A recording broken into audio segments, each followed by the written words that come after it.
Good morning, boys and girls. Welcome, welcome. How are we all doing? Good to see you this morning. Out in force.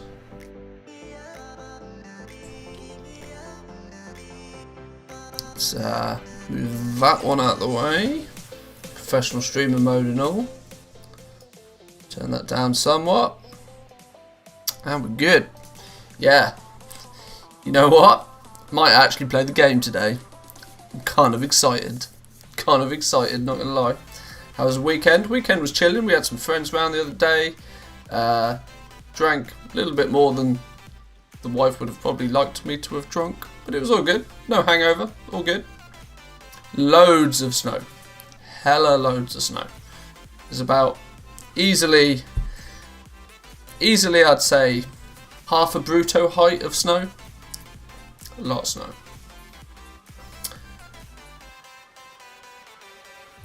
Hope you shorted Callous hides. I'm assuming you mean sorted, but Callous hides are, as predicted, going down in price pretty rapidly.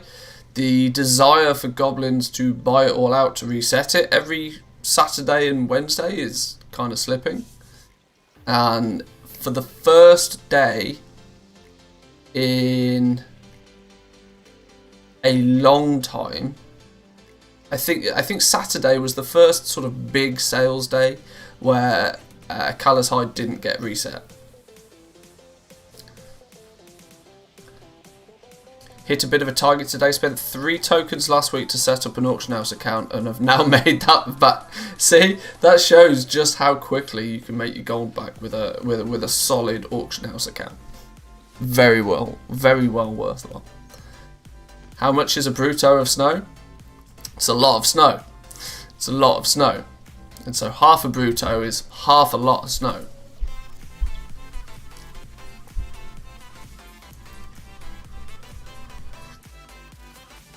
But auction house wise, I've made a subtle but fundamental change to how I post my auctions, and I'm hoping that my other goblin friends on the realm will do something similar. You guys may have noticed that legendaries are, like you said, slow in general but ticking along. This is because the huge influx of demand for these legendaries to begin with has now it's peaked. Where most people have their first legendary sorted. If they were super proactive and very interested in getting their first legendary, they've done it. They're on to second specs, single target versus AoE, alts. But the difference with that is that they are in no way near are they as inclined to spend the same amount of gold as they did on their first legendary, getting their second, third, or fourth legendary. This is having a weird effect on leatherworking. Leatherworking legendaries, the rank 4 leatherworking legendaries on my realm are just not selling. It's likely because people are trying to get their second one and they are not choosing to buy a rank 1, then a rank 2, then a rank 3, then a rank 4. They bought their first rank 4, probably for their first legendary, but the second time they're not ranking it up. They're probably going to buy the rank 1 because they're always super cheap and basically free on most auction houses, and then they're going to wait. And they're going to wait until they've got enough soul ash to go straight into rank 4 on their second legendary. This is meaning that rank 2s and rank 3s, almost across the board now, are virtually less than crafting cost. What is compounding that effect is the fact that the materials are not getting reset, meaning the materials are being supplied in much greater quantity than they're required now. And that is very quickly pushing the price down. We are going to see the crash of legendaries this week. My money is on it. Which is why I've decided to tweak the way that I list my auctions. I'm now only going to sell the legendaries, apart from my overstock. I'm only going to sell the core legendaries. I like to keep one of every single legendary I can craft on the auction house. But that one is never going to get sold unless it is seriously profitable for me to sell it. I've basically wrote off the cost of creating it in the first place.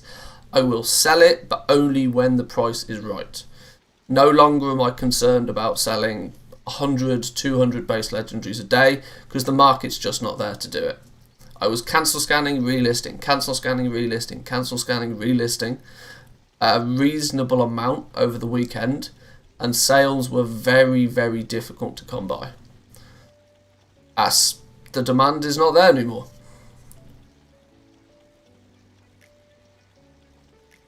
I predict that on my realm, now I haven't looked at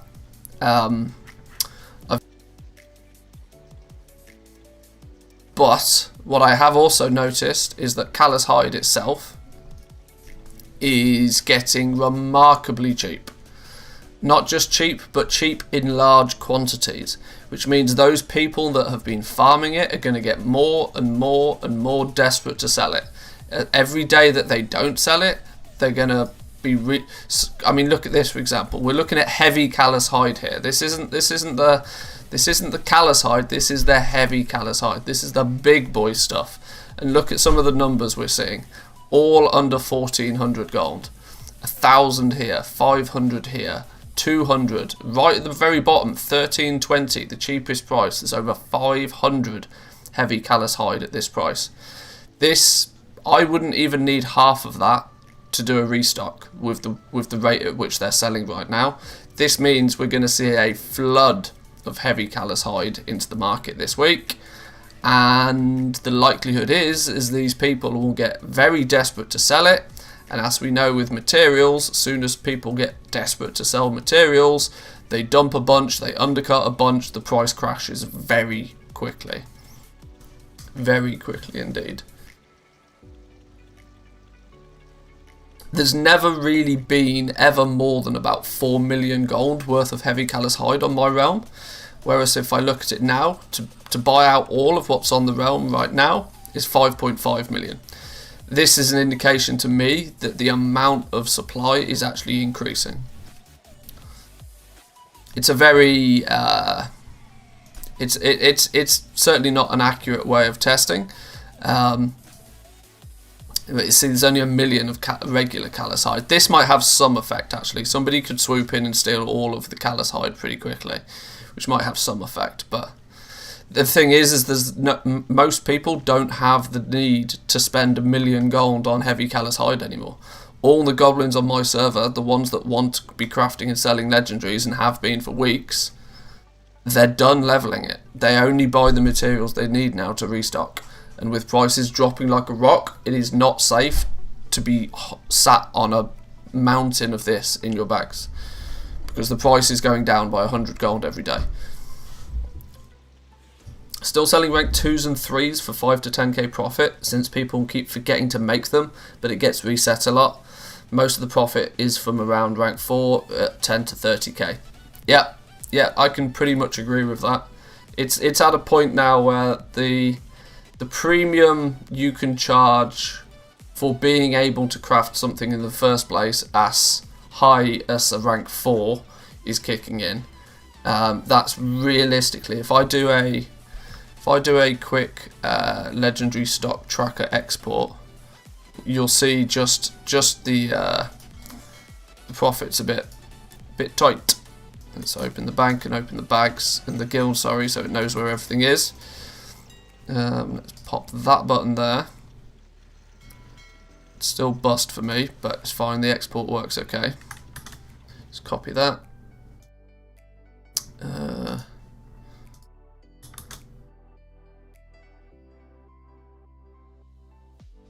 So for the version of the sheet that I use doesn't have all of the fancy formatting, but if it's a minus number, maybe I can just do a conditional formatting on this lot. I'll do an easy one if it's less than.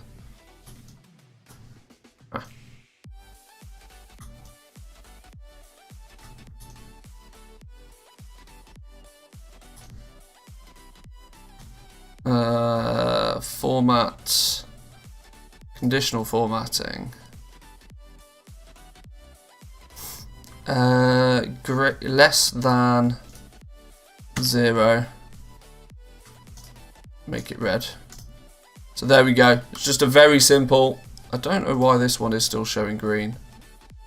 There we go. So you can see just how many of the legendaries are less than profitable. Anything that's red is bad news.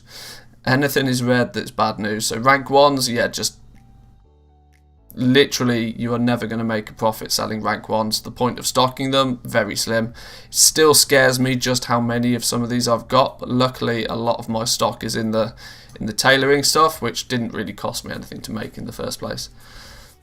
Time to switch from heavy colours hide to heavy colours coffee. Indeed. Indeed. Can agree.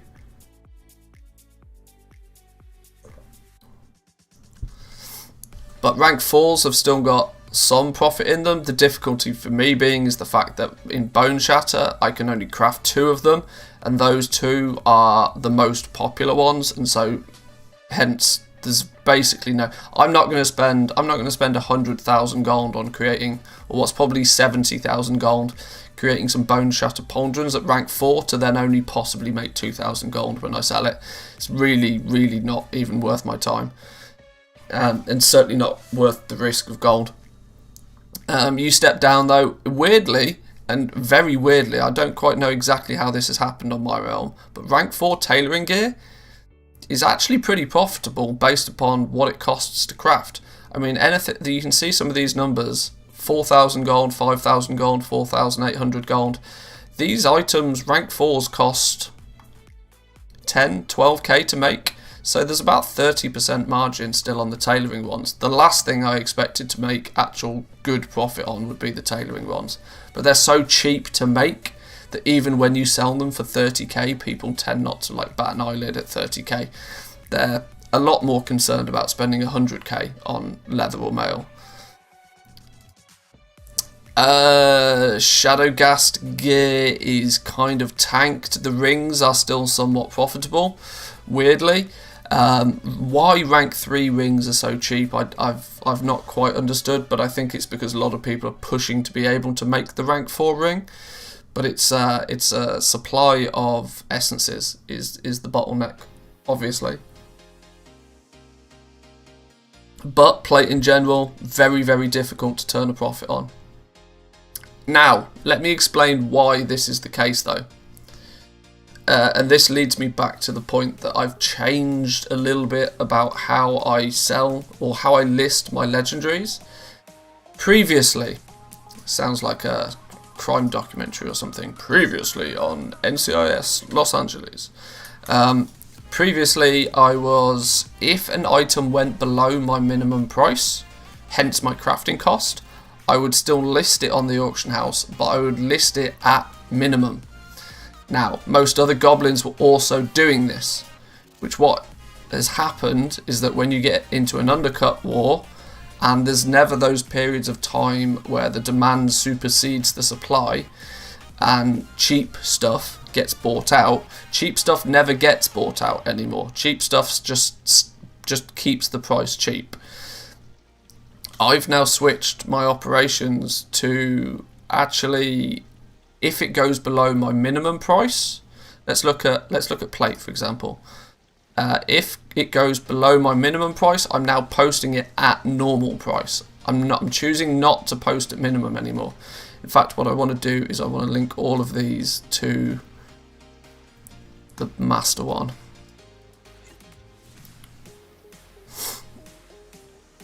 Where is it? Where's base master?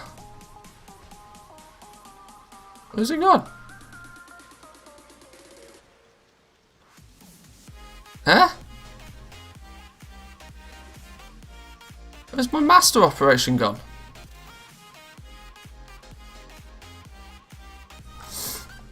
My master operation's disappeared.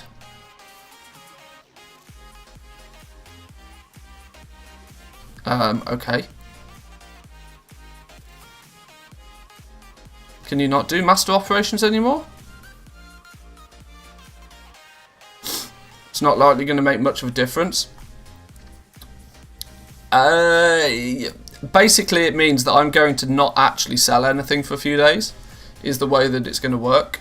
But what it does mean is most of the other goblins on my realm tend to post 24 hours, which means when we get some expires, what the likelihood is going to happen is that things will naturally get reset as auctions expire. There'll be items that will naturally get reset without people having to step in and buy a bunch of it.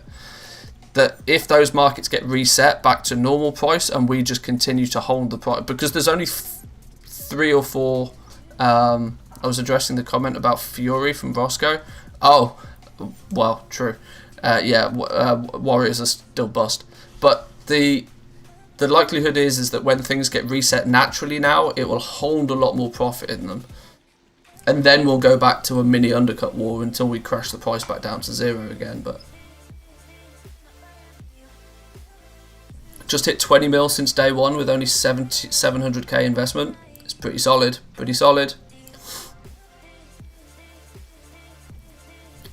Warriors are still broken. Nobody plays Fury Warrior. Even people were saying that an 8% buff to Fury is just not going to be enough. Warriors have just been hit with the weak stick, unfortunately. But if Fury tends to use the ring, then meh.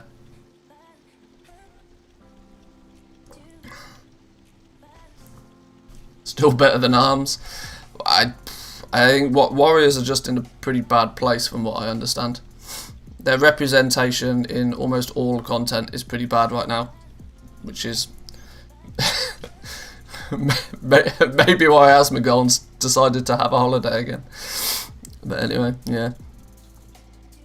But yeah, posting it normal when things go below minimum price is hopefully going to generate some free market resets between the 3 or 4 of us that post these higher rank items more regularly. Because I don't want to have to go in and orchestrate resets just to make things profitable again. Because fundamentally the best way to do that is just to buy out your competition's items. But then because it's a crafted item, they can just go back and recraft it again. So that's always dangerous. If you can get something to naturally reset, it's a much better situation for everybody. Now, that doesn't mean I won't be making any sales, because I still have what I consider large quantities of overstock that I need to churn through, of which I'm still very, very willing to sell just at a loss and just enforce the fact that my price is the cheapest just to get it to sell. But if I do a cancel scan on rank 4s now, for example, let's run a quick cancel scan. You'll see a lot of them, it just won't cancel it because they're below my minimum price now. There's only a handful of items that I've got at rank 4 that are even like the possibility of being cancelled and reset, which is why this week is all about playing the game. We're going to actually get to play the game a little bit this week. It's going to be a bit of a turning point for the channel, because of course for the most part we've been 120% focused on making gold. We might try and cash in on this last zerg of skinning, because even heavy callous hide, I reckon heavy callous hide is selling for 1300 gold right now. By this point next week it could be 600-700 gold, as just the supply far starts to outweigh the demand for it. There'll be a point where callous hide gets so cheap that new people start to level their leatherworking. Why anybody would choose to do that right now, I'm not sure, because there's no profit in any of the legendaries. But, you know, people do crazy things. They might want to do it just, you know, I don't know. Put it this way, we're going to see a dramatic price drop in callous hide this week, for sure. But okay, there was just some small auction housey talk for the beginning of the stream this morning. What we do every Monday, what we do is we check out Samadan's weekly economy wrap up that he does on Wowhead. This week is no different. We're going to take a look at this. You guys should all know Samadan. Surely, if you don't know Samadan, you're missing a trick. He not only streams on Twitch, he also has his YouTube channel. He's got some very beginner-friendly, informative guides for gold making on his YouTube channel. Slightly on the longer side, gotta say that. They're a little bit more lengthy, but if you're happy to sit through and watch them, there's definitely some useful information in them, so make sure you check out Samadan on YouTube. But let's see what he's got to say about this past week's Economy Weekly Wrap-Up. Table of contents. Welcome back. Okay, blah, blah, blah, blah, blah. Another week of gold-making news. After last week's report on using anima to create and disenchant internal crystals has now been hotfixed. It has. There's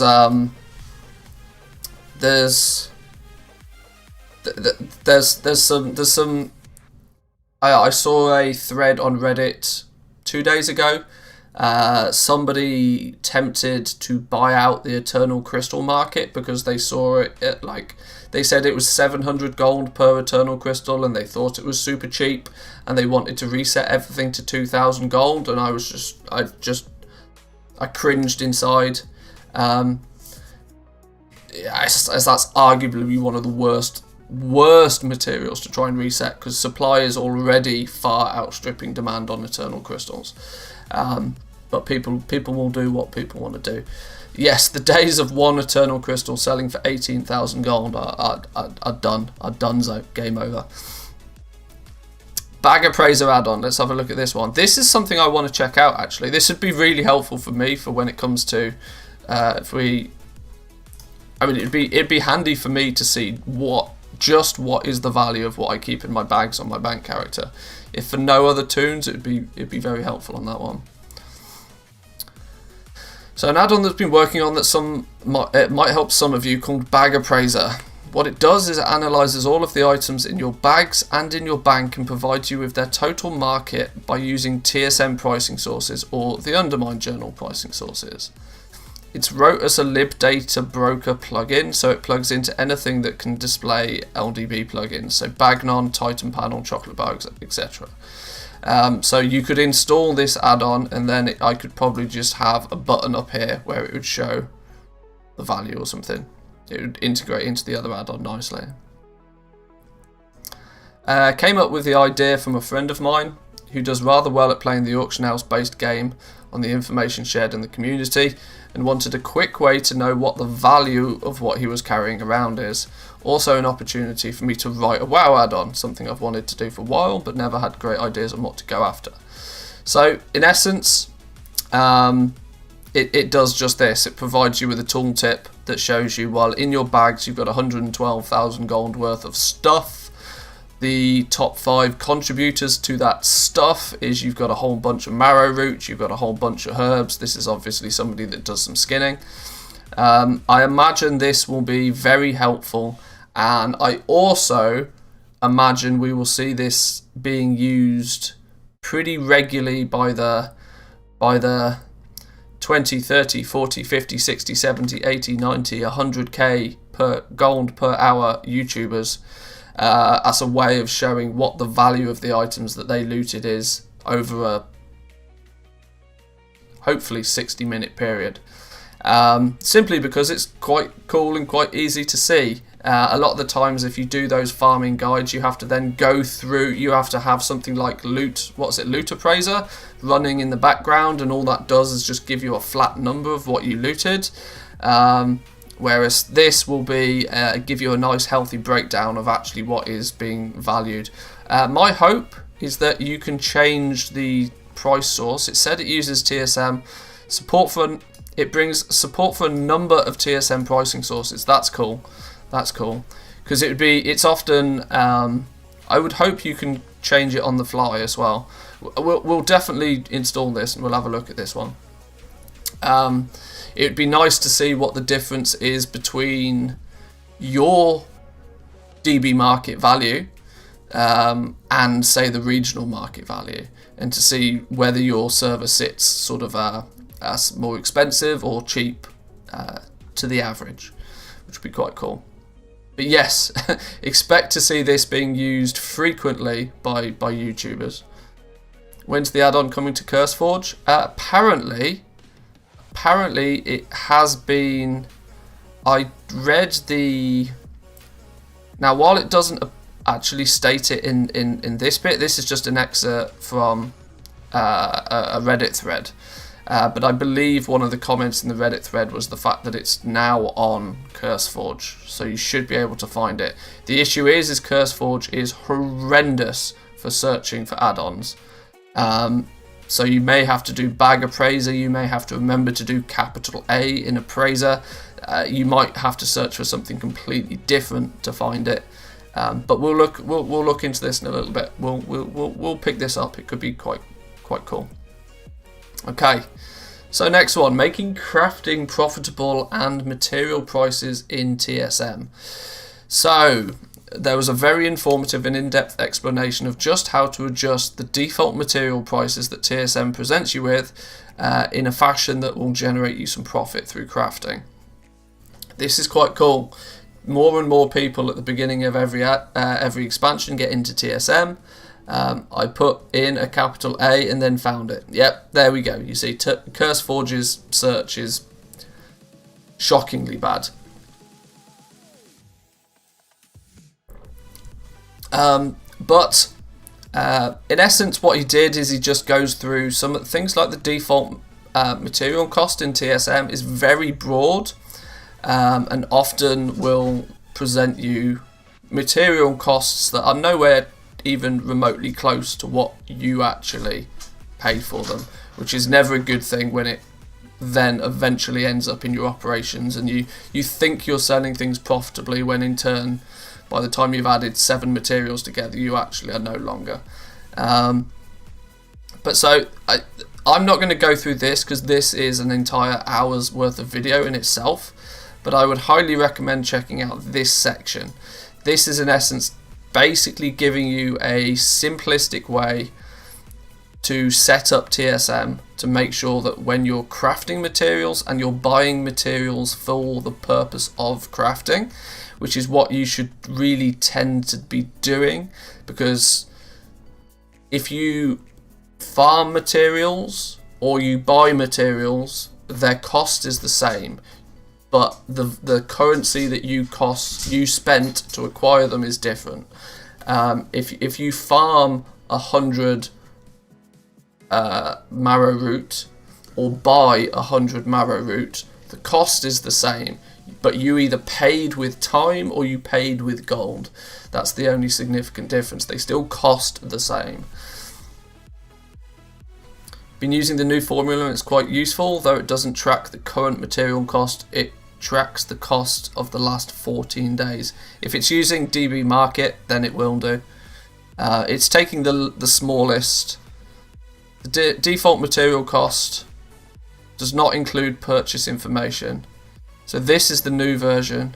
For those that are not super savvy with TSM, what this is doing is it's looking at, it's taking a number here. This section is looking at if you've bought items, if you have a smart average buy, it will use the smart average buy. If you don't have a smart average buy price, it will just use the average buy price. The reason this is set up is so that if you've bought materials but you don't have any of those materials, you won't actually have a smart average buy price for them, but you will have an average buy price. So this first section is taking the first one that is actually a true value. If you haven't got any of those materials, smart average value will be nilled or 0, so it won't be true. The first true statement will be the average buy. Then it is looking at the smallest of these.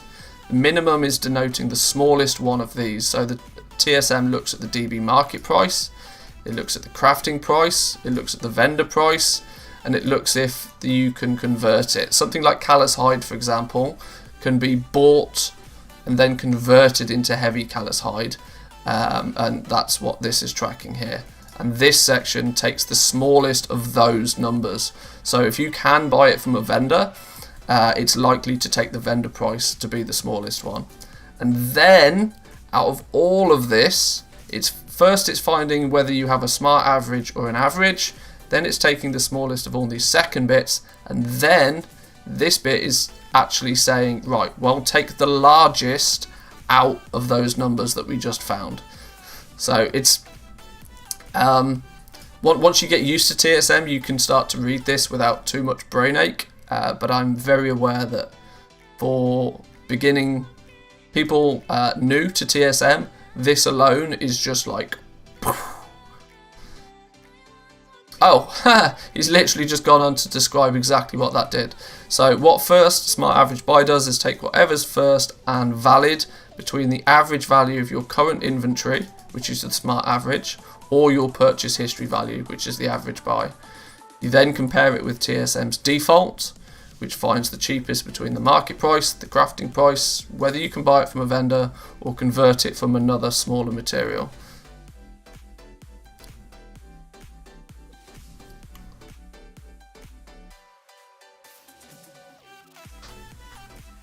But most of the time it will go with DB market, since it's almost always higher than your smart average buy.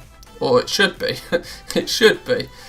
But yes, you're right, it should be. But yeah, it's still not perfect, and you might want to tweak. If you're a seasoned expert with TSM, you'll tweak it further than just this. But the worst case scenario is when you buy a whole bunch of materials and then the market price crashes. You actually still want to price things based on the materials, the price that you paid for the materials. So there are instances where your smart average buy price is going to be higher than the DB market price. The issue with this is it doesn't lend itself well, or let me put it this way, it requires you to sell your stock quickly.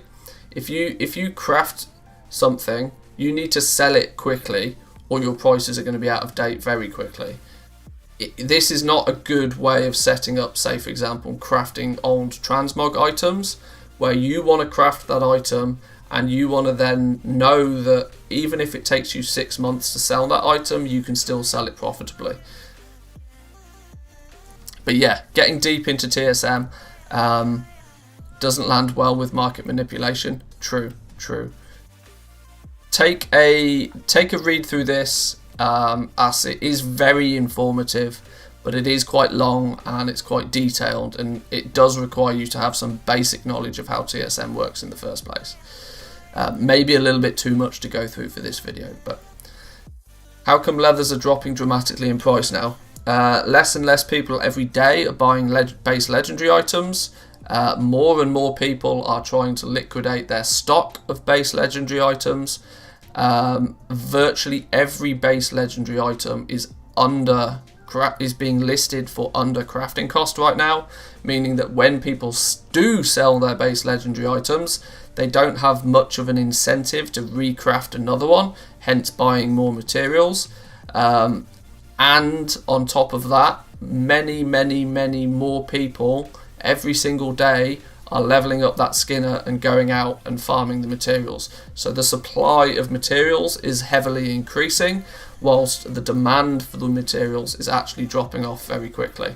So it's causing people to undercut. It's causing people that in the past would have just listed 50 heavy callous hide and it sell virtually instantly. They're now seeing those heavy callous hide after 24 hours back in their bags, and they've got to try and sell it again, which means that they're going to then list at a deeper undercut, because that's the natural thing that people think to do, even though it's not technically right. Yeah, there's a bunch of reasons why leather's crashing in price. And this week we will see, I guarantee in the next 7 days we'll see a huge decline in the price of heavy callous hide, region wide. Almost 60 viewers, not even 10 likes. It's usually the way.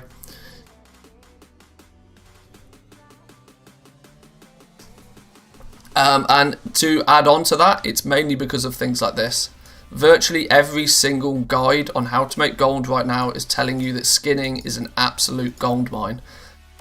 I started doing this months ago. One of the very first professions I looked at on the beta back in, I want to say early September last year, was skinning, and even then I told people skinning is going to make you rich, and it has. And still, to this day, skinning is arguably now, I would go as far as to say that even those people that have rank 4s across the board are now likely to make more gold by skinning than they are selling legendaries. Because the profit margins on selling legendaries now is just so tight. Most people aren't making any more gold by selling legendaries. They're just recuperating their costs from crafting and ranking. This week is going to be dramatic for the gold making scene. Sunk a few million into Callus over the weekend, thinking it was a normal dip. Today it went 100 gold cheaper. The demand for the Callus hide is not there anymore. Most people are done ranking. They've got rank 4s in Umber Hide. They might even have rank 4s in Bone Shatter. The only time they're buying Callus hide now is when they need certain amounts of it and very specific amounts of it to recraft items that they've sold. No longer should people be just buying millions upon millions in one go. There might be a few big servers and big goblins out there that can still turn a fair profit by doing that, but very few and far between.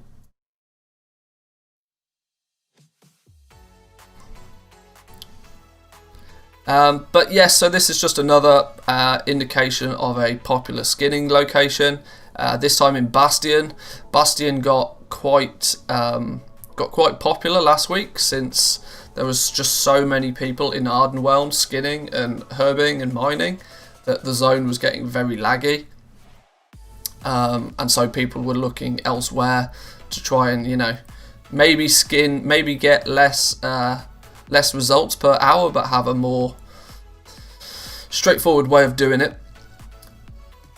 So this is just a little map of where you can go skinning. This is a very tight route for skinning. There's only going to be a couple of packs here. If you get even one other dude trying to do the same thing here, you're both going to half your results pretty quickly. The server is Kazakh, one of the highest population servers on the EU, which means prices might be lower than yours. True. And then there's a video that this dude has done. Arguably, once you've got this image, though, you don't really need much of a video for it. But yeah. Student Albatross has also done a video covering a similar area. Of course he has. Still obviously leading the way with 60 to 80,000 gold an hour. These YouTube videos are few and far between. I've got to tell you that much. The days of 60 to 80,000 gold an hour are very slim. Very slim.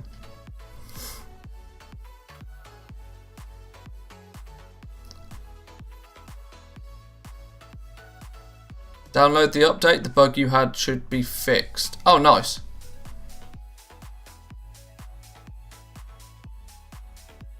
Is it truly 60 to 80,000 gold an hour?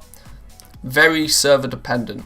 The likelihood is for most people, no, it's not. If you take the regional average value when you go out farming, yes, you probably generate numbers like this. But the regional market value is still slightly swayed towards the upper echelon of price.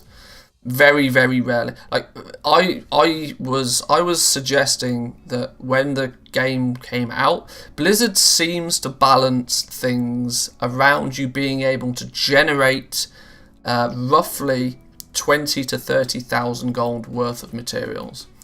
That 20 to 30k an hour is actually what I would say is feasible for most people. You don't need to min-max your character very much to achieve that. You don't need the most optimal route to achieve that. You don't need to get super lucky with RNG to achieve that. The number that you should have in your head right now is about 20 to 30,000 gold an hour if you spend an hour going out doing some farming. The difficulty going forward though is literally next week that number could be half that value. because the demand for materials is just, I hate to say it, but we're getting very close to the end of the first patch's ludicrous gold making ability.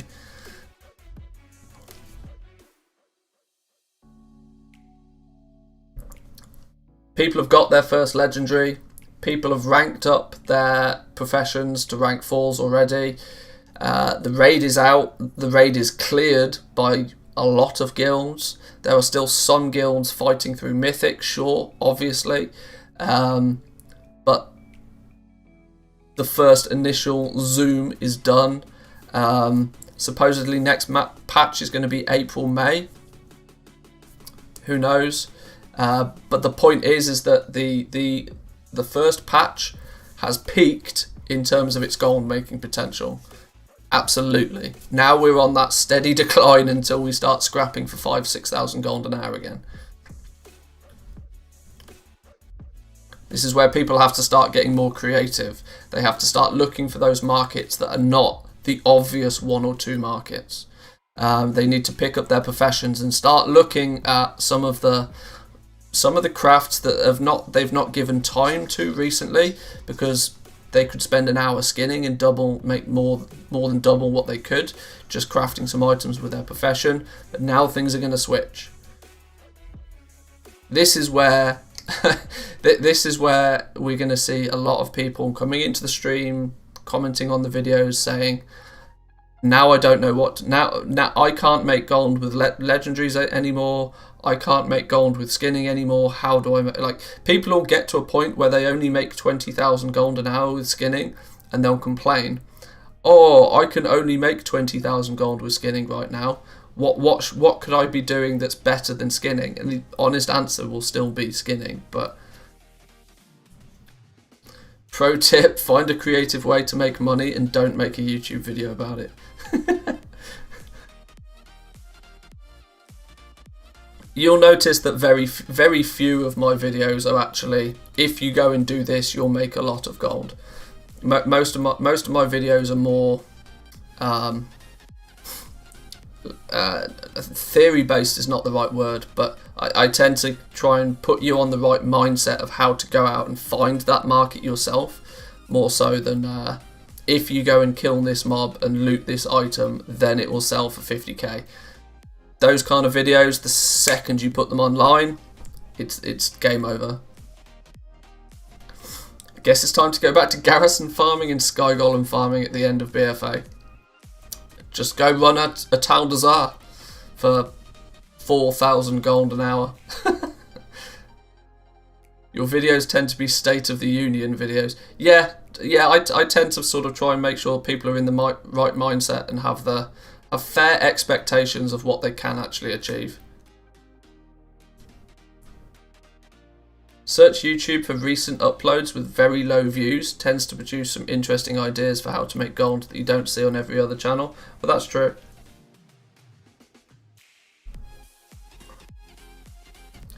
You'll tend to find there's a lot of YouTube channels out there that will have, like I said, I do my very best not to name names because I'm not in the game of like shaming any one specific person, but you'll find there's many YouTube channels that have like a list of 20, maybe 30 reasonably good farming locations, and they just make a video on each one every other day, and then 60 days later they go back to the start of the list and just do it again. Because realistically, there's a list of maybe 50 materials that are always in somewhat demand for various reasons. But that list of materials is never increasing or decreasing. And once you have technically found the best way to gather that material, you've found that best way to do it. But if somebody releases a video on how to farm volatile fire effectively, you can guarantee that if that video gets any reasonable amount of views, the regional price of volatile fire will dip because of it. But 30 days later, the price of volatile fire will have gone back up again because people won't be thinking about it, people won't be doing it.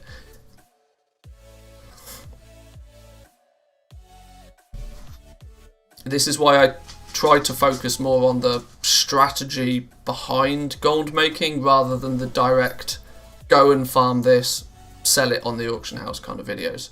Now, I'm not saying I won't ever do those kind of videos, because, you know, sometimes good opportunities arise, and arguably they do draw a lot of attention to your channel. But the nature is that I prefer to kind of teach people how to make gold rather than just say, go do this and make gold.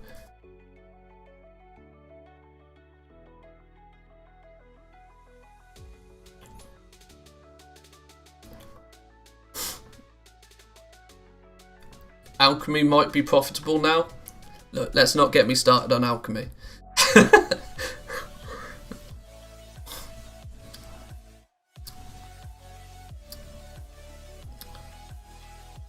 This brought further discussion about whether a well-geared level 60 character or to lock one at 50 and then use that to kill mobs that scale down appropriate to your level. This is an interesting thing. We were talking about this a lot on the beta. Is a well-geared level 50, a mythic geared level 50 character, going to outperform a level 6, like an average, a casual geared level 60? And I still think right now that probably is true. But there's never going to be any easy way to actually to quantify this. And it's something that will only possibly even be a thing for the first patch of the game. Once even casual players can comfortably get to 220 item level, everything out in the world, everything out in the 4 main zones will just get melted within seconds. So there's not really much like data you can use to quantify this, but if you have a well-geared level 50 character that just happens to be a druid and just happens to be guardian, then yeah, you're probably going to do alright skinning on it right now. Otherwise, a character at 60 is going to have many more advantages for you than just goal making. That character at 60 means that you can go have fun playing Torghast. You can use it to do some of the more you could put it in a covenant that you don't have represented right now and see another quarter of the story unfold. Arguably, a character at 60 is going to always be better for you overall than locking one at 50 just for the purpose of farming. Is my opinion anyway. New auction house podcast. So Jack the Dipper and Zanzaful have combined forces and started a new podcast covering all aspects of gold making. I think they followed me on Twitter the other day. I've not listened to the first. I've not listened to their first podcast, but I probably should give it a listen. In the first episode, we talk a bit about ourselves and our gold making background. We talk about the token price, how it works, how to know when to buy one. Arguably when you need one. There's not a huge amount of strategy to that. A couple of interesting old content that is going up in price at the moment, like the Mithril Bar and the Saronite Bar. This is basically referring to what I was saying a minute ago, that these are not in the public eye right now. These are not at the forefront of people's minds of, oh, that can make me a lot of gold. Whilst Mithril bars still sell for various reasons, Saronite bars still sell for various reasons. The point is that nobody in their right mind is farming this sort of stuff right now, meaning that the prices are probably jacked up on the auction house. The likelihood is, though, is when the prices of these things get jacked up, people stop buying it because they just wait till it's cheap again and then buy in bulk. But that's assuming you're a smart goblin in the first place. They talk a little bit about Shadowlands and the newly introduced auction house system. It's the newly introduced auction house system is technically a year old now, so I wouldn't necessarily go as far as to say that, like, the newly introduced, but I imagine for a lot of people that have started playing during the beginning of Shadowlands, didn't play that much in BFA, have not had much experience of it previously. There was also some information about skinning that got Skinning didn't get nerfed. There was also some information about skinning that got nerfed, and we talked about two content creators that made YouTube videos on it, both myself and Solheim. Both of us which tried to enforce the fact that there was not a skinning nerf. But obviously that message didn't translate very well. Next week they'll be joined by the Lazy Goalmaker. Sure to bookmark golddipper.com. Stay tuned for more episodes. Golddipper.com is Jack the Dipper's website. A blog per se on goal making.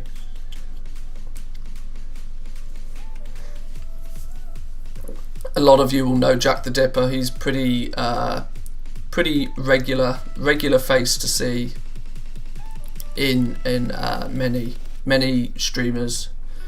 He doesn't necessarily create video content himself, or I don't believe he streams himself, but he has his website, thegolddipper.com, and does things like these podcasts. So I think it was Modest Millions that said there was a nerf. A few people did. And I mean, Solheim, for example, he had roughly 80 hours worth of skinning data to back up the fact that there wasn't a nerf. Now, if you've got 80 hours worth of data on something, I would say that that's pretty good data to go by. I went with the theory that, well, skinning as a profession hasn't been nerfed. Yes, they might have killed one or two of the hyperspawn locations, but that doesn't necessarily mean that when people think that, oh, skinning got nerfed, oh, that means the prices of the materials are either going to spike or decline. I was trying to put out there that the mindset of that is kind of wrong. The price of skinning materials was going to do what it was going to do anyway, regardless of whether Blizzard stepped in and made any changes to the skinning locations. Different ways to make gold in Shadowlands, and finally Atheist Pope has started a new series on gold making right from the beginning and going over all the different ways you can make gold. This is a great overview, particularly for people just starting their gold making journey or who wants to try something different. Okay, it's interesting that Samadan got baited with this one. I'm not entirely sure how legitimate this person is. Their YouTube channel looked very much as if it was comment botted, like botted, and possibly even view botted. But I'd be willing to I'd be willing to rein that comment back in if proven otherwise.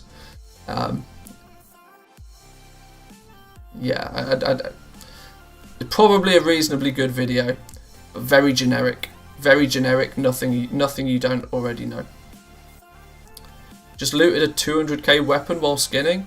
Well, that does occasionally happen, and that's a nice thing to happen, but unfortunately you can't rely on that to happen all that frequently. Fun fact for you, I have not looted a single BOE weapon so far in Shadowlands. That shows just how little I've played outside of the game. Not a single one. 230,000 gold per hour. Boom. Get in there. Balling. Now just do that for 10 hours and you're a multi-millionaire. Easy game. Easy. But there we go, boys and girls. That was Samadan's weekly economy report that we check through every Monday. Interesting to see a few of the things that were highlighted. Obviously, skinning is going to do skinning things. Setting up TSM if you're into crafting is kind of cool. But for me, the highlight is probably going to be this bag appraiser. I might let's see if I can get this now. This bag appraiser might be pretty cool.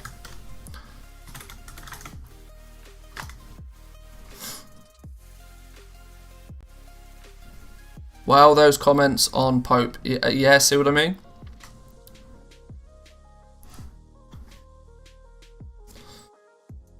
I equally don't think he had his thread on Reddit within 3 minutes of him listing it had like 17, 18 upvotes. So there's something fishy about that guy, which is why I'm not necessarily... I will wait to see if he continuously produces reasonable content, or whether he was just karma farming / view farming. I don't know why. Get more add-ons.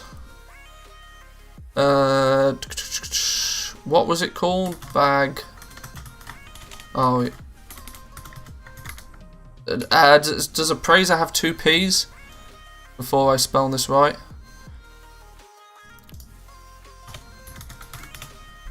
Bag appraiser, there we go.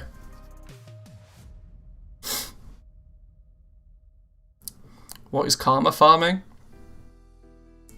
On Reddit you have Reddit karma, and there are certain karma is what you get on Reddit when you get upvoted, or you get your comments upvoted, or you get your posts upvoted. There are many subreddits where you can't comment or you can't post something unless you have a certain amount of karma already. And so people use smaller, more niche subreddits to post things that are very generic, that are very likely to get upvoted very quickly, very easily, in terms of a way of just farming karma on Reddit. Farming a touch of karma. Yeah. Right, here's bag appraiser then. Hopefully this will just synchronize in with what I've already got. So let's do a reload. Gotcha, never posted anything, just long time lurker. Yeah, I very rarely... I will post the odd comment here or there and the odd thing here or there, but I'm not a big Reddit user.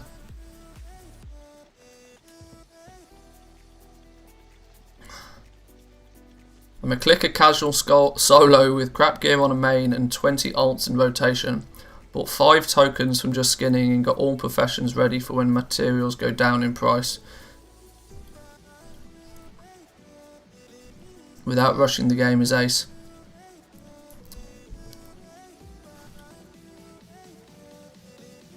You have a macro to reload? Of course I do. Everybody should have a reload macro. It's literally one of the only macros I ever use as well. Always need a good reload macro. Is this going to be the bag appraiser? It is.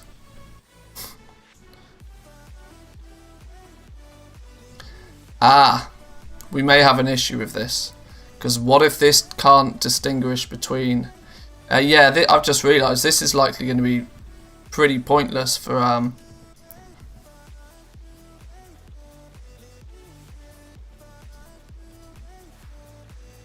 Huh, I can't get a button for it down the bottom there.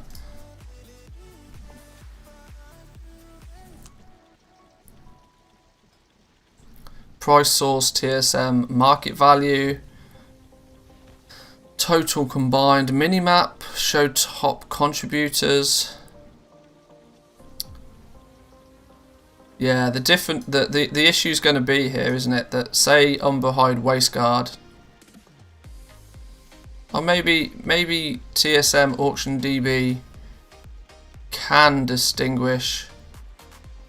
Auction DB appears to be able to distinguish between item levels and associate them different market values. Why are the TSM guys just not fixing crafting, for Christ's sake? Okay. Seems that can't distinguish between ranks.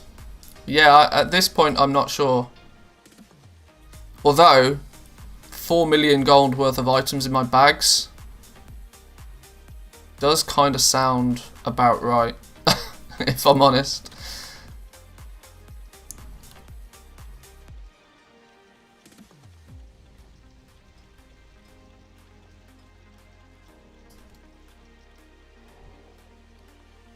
Does it count what I've got in my bags as well?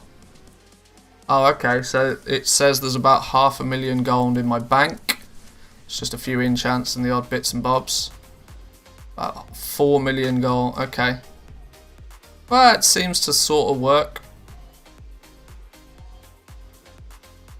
Count how many items you have and do an average to see if it sounds right.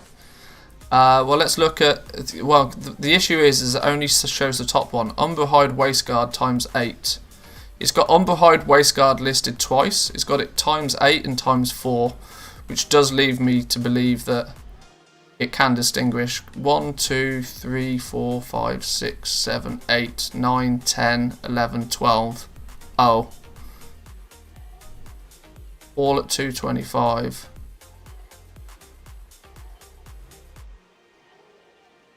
Okay, it's still doing something weird. 1, 2, 3, 4, 5, 6, 7, 8, 9. Okay, yeah, it's doing something weird. Okay, maybe it's work in progress for legendaries then.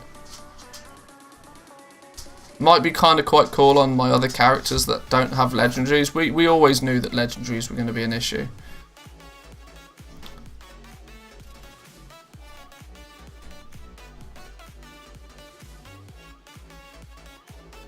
Displays the top 10 unique items. Well, on here it says it only shows the top 5. So there's obviously a new add-on. Obviously a new add-on. It'll be quite cool to test it out on the other ones. I might change it to region market value average. That just puts up my totals. Obviously indicating that my realm is kind of quite cheap. Meh, hey ho, whatever. What did we sell? Rank 2 Bone Shatter Gauntlets. 27,000 gold. Crafting costs sold for 30. Jesus, we sold a Bone Shatter item for a profit.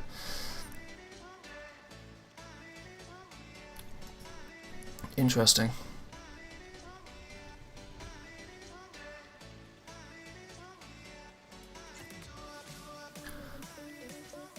I'm going to say this here before it dies because I've just made a video on it. For anybody that's honoured with the Wild Hunt, buy the Heavy Desolate Armour Kit recipe and craft those for major profits. People have been doing that for weeks. People have been doing that since day one. This is another example of that, like, you quite literally... Something will be made publicly known and then it will crash. But that doesn't mean that, like... I mean, the Heavy Desolate Armour Kits, yeah, it's been a thing for a long time. Just too lazy to get that rep on my ult. I mean, to be fair, I should have been banging that out since day one. But the reason I haven't is quite simply the fact that I was just making way more profit with other things. Been doing that shuffle since day one. Yeah, this is it.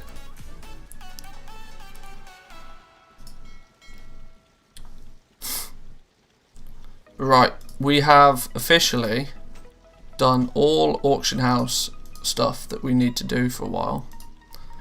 I'm actually going to play the game a little bit.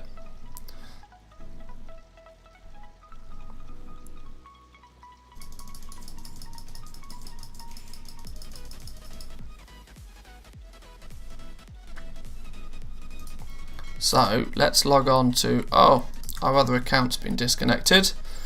Wonderful stuff.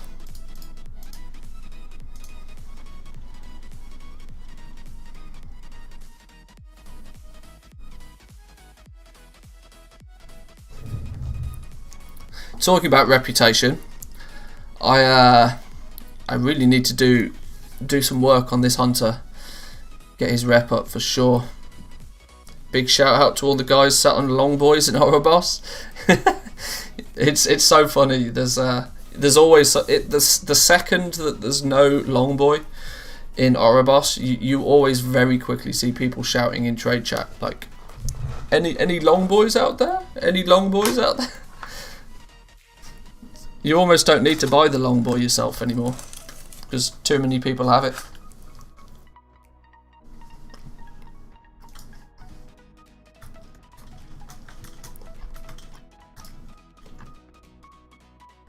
Ooh, World Quests in Bastion. Absolutely going to do this. As our Ascended rep is 8,600 out of 12,000. We need 4k rep less than 4k rep, 3,400 rep until we get some cheaper boreal shards, which at this point is kind of neither here nor there, but because I'm not crafting any legendaries right now, but you know what I mean. Oh, we need to do our anima conductor for the day. I need to I really just need to farm anima, simply because, like I said, I'm so far behind. I've only unlocked 2 of these. I need to unlock the rest of them.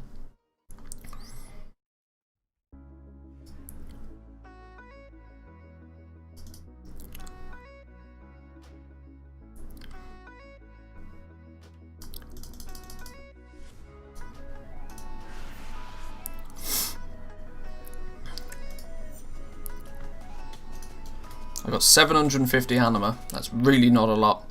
There's a 250 anima world quest in Maldraxxus.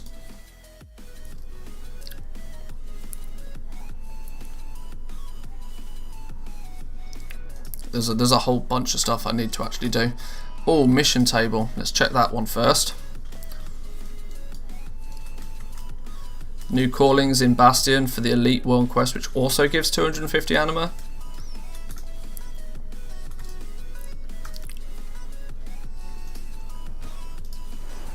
Yay, we won.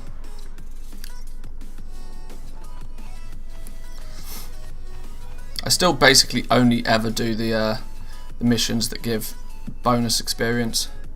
Use these to level up my dudes, and then I'll faff around collecting all the stuff and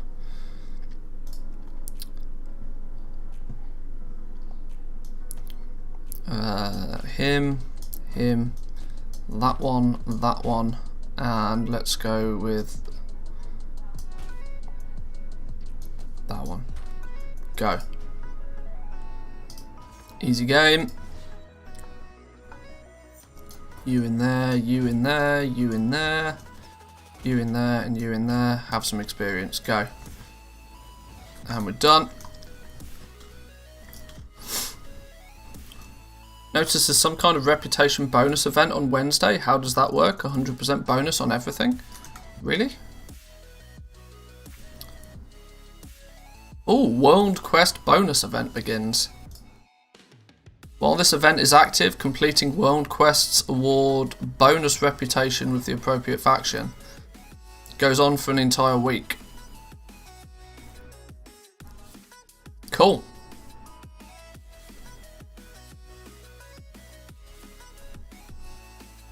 Good way to catch up on any reps that you're missing from past expansions as well.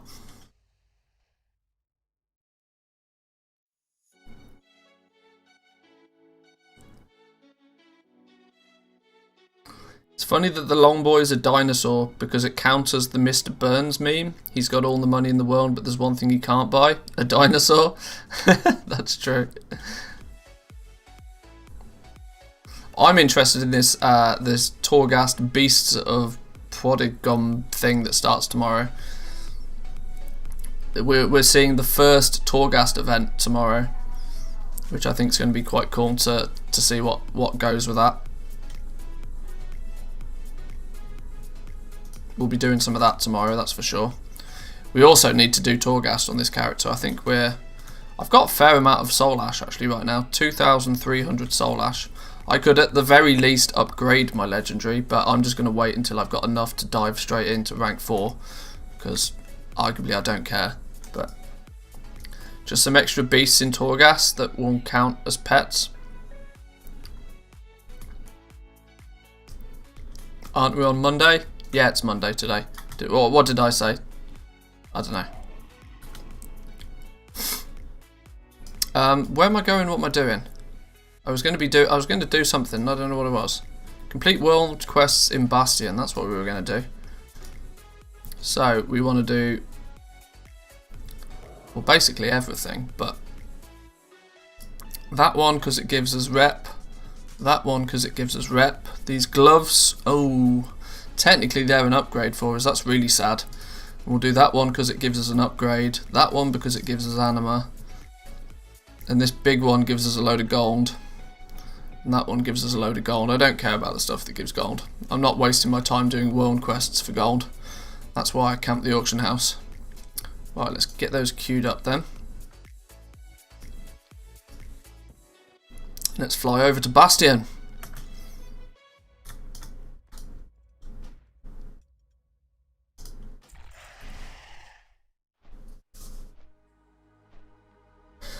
What's the bonus going to be? The rep bonus is usually 100%. But I don't know. I mean, I have all the information that you have from the calendar. Completing world quests awards bonus reputation with the faction.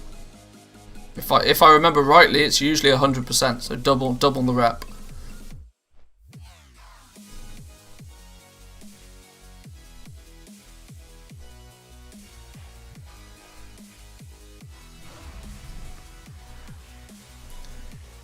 Anybody know why my TSM settings reset every time I log? I keep having to change my formulas. I don't know. It sounds like you're probably getting a lot of errors due to probably other add-ons going on in the background, which means when you log it's not saving the settings properly.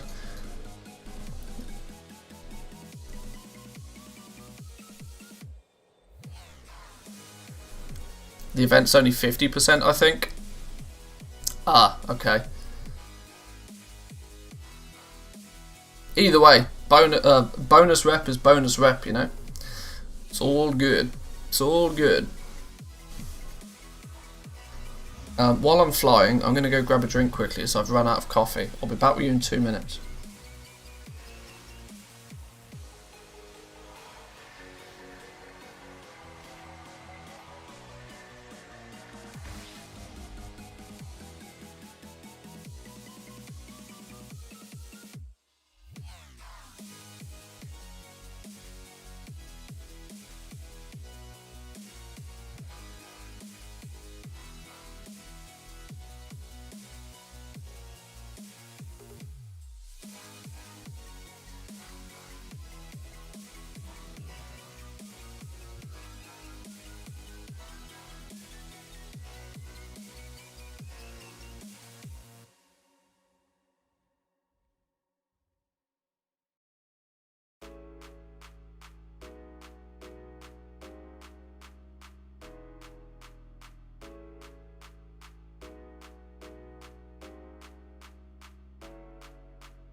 Okie dokies.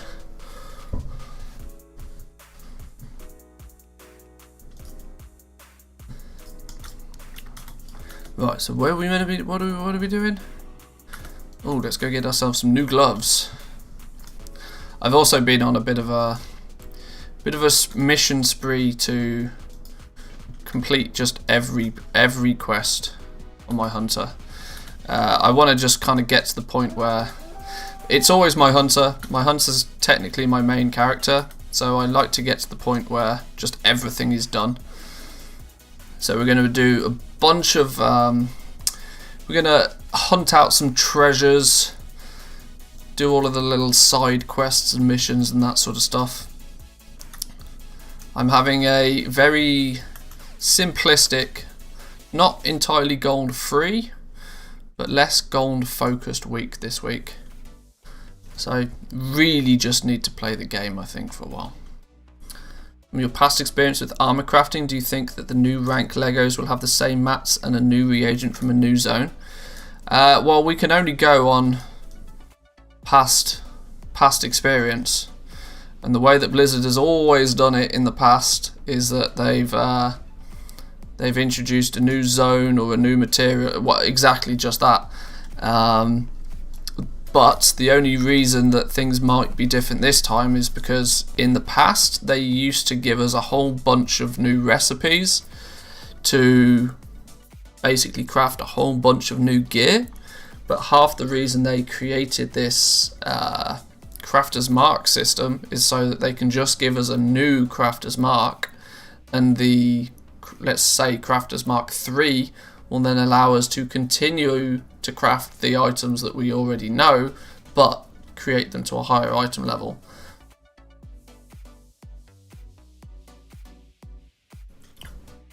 How legendaries will sit into that sort of equation, I'm not entirely sure though.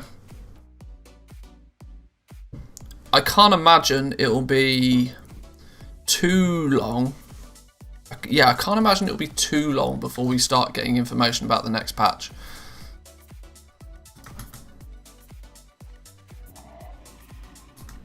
Because the first major patch usually doesn't take that long to come out after the expansion launch, especially now that we've had the raid. Once all 4 wings of LFR are open, it's basically game over until the first patch. Because that's the point where technically then all of the content is available to everybody.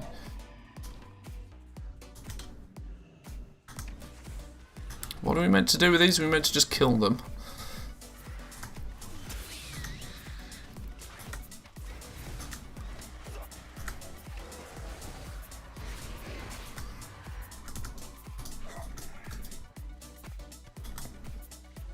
There's one down.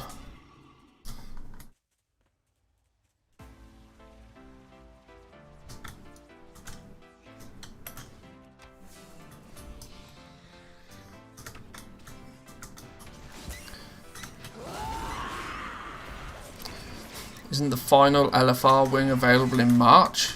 Is it really that? No, it's got to be out like in the next week or two, surely. I thought they were releasing a new wing like every week. At this point, does this not tell you?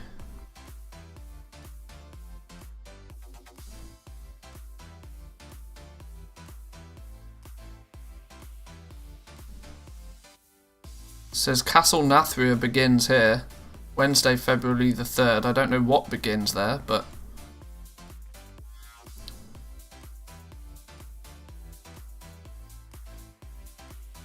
there's like a 3-week gap. Really? Are they genuinely trying to stretch out? Surely they can't be trying to stretch out the first raid that long.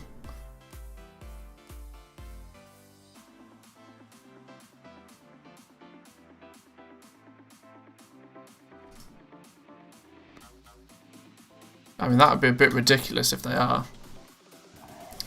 Why would they release the final wing after months that they released the 3 before? Yeah, that's what I don't get it. Supposedly TBC Classic Beta begins in April.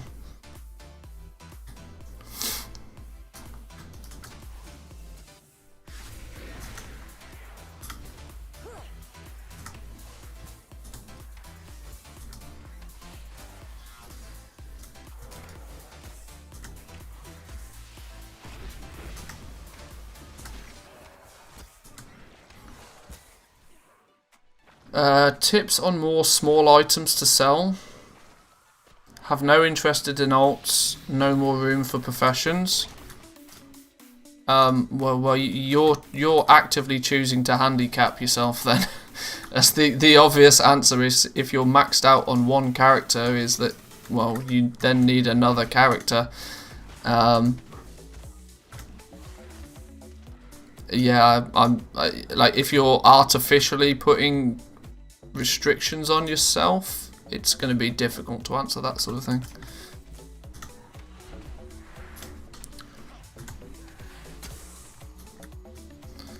I mean, there's always the argument that you can just go and farm transmog on any character, I suppose. Generally though, it's, I don't know. It's very difficult to you can't technically do everything in this game with just one character nowadays.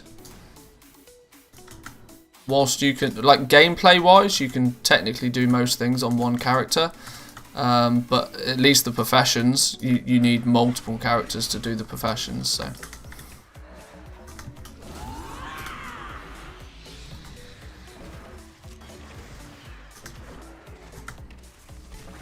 let's get these things off my ass first. Do you plan to level the unpopular male slots to rank 4? Well, I mean, I will, but the nature of it right now is that I'm in no rush to. Simply because, whilst they're unpopular, I know I'd have to power level up those unpopular Bone Shatter slots right now. I know full well there's absolutely no chance I'll make any return on my investment in doing such. So I might as well just wait until the materials are so cheap that I no longer care about doing it. I will eventually because of the completionist in me, but now Callus is cheaper, maybe it's the time now, but it's not anywhere near as cheap as it's going to get. That's my point. It's 200 gold cheaper than it was last week, but next week it will be 200 gold cheaper again.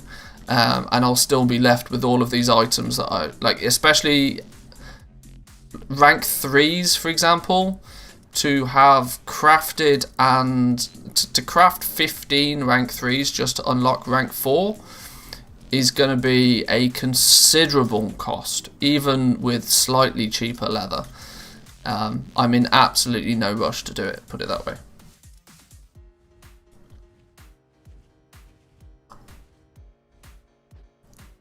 The days of power leveling your professions to rank 4 are way gone.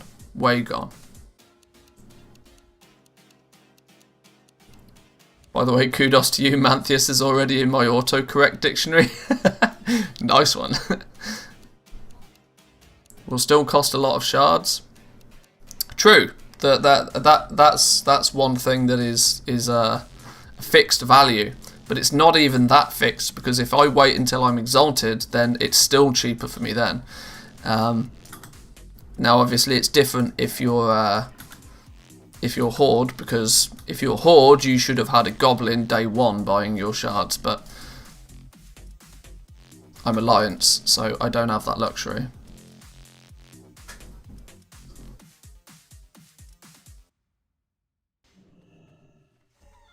They may introduce new Legos in the future that are in unpopular slots. I don't think we'll see any more legendary powers being added. I think they'll build upon the current system. I don't, and if that is the case, that will then be the time to power level it. But only as and when that happens will there be any desire for me to power level it. Can I jump down here without dying? Probably.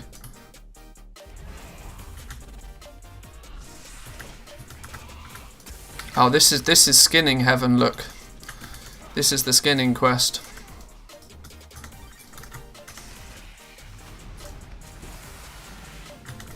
Some damn horde is stealing my tags.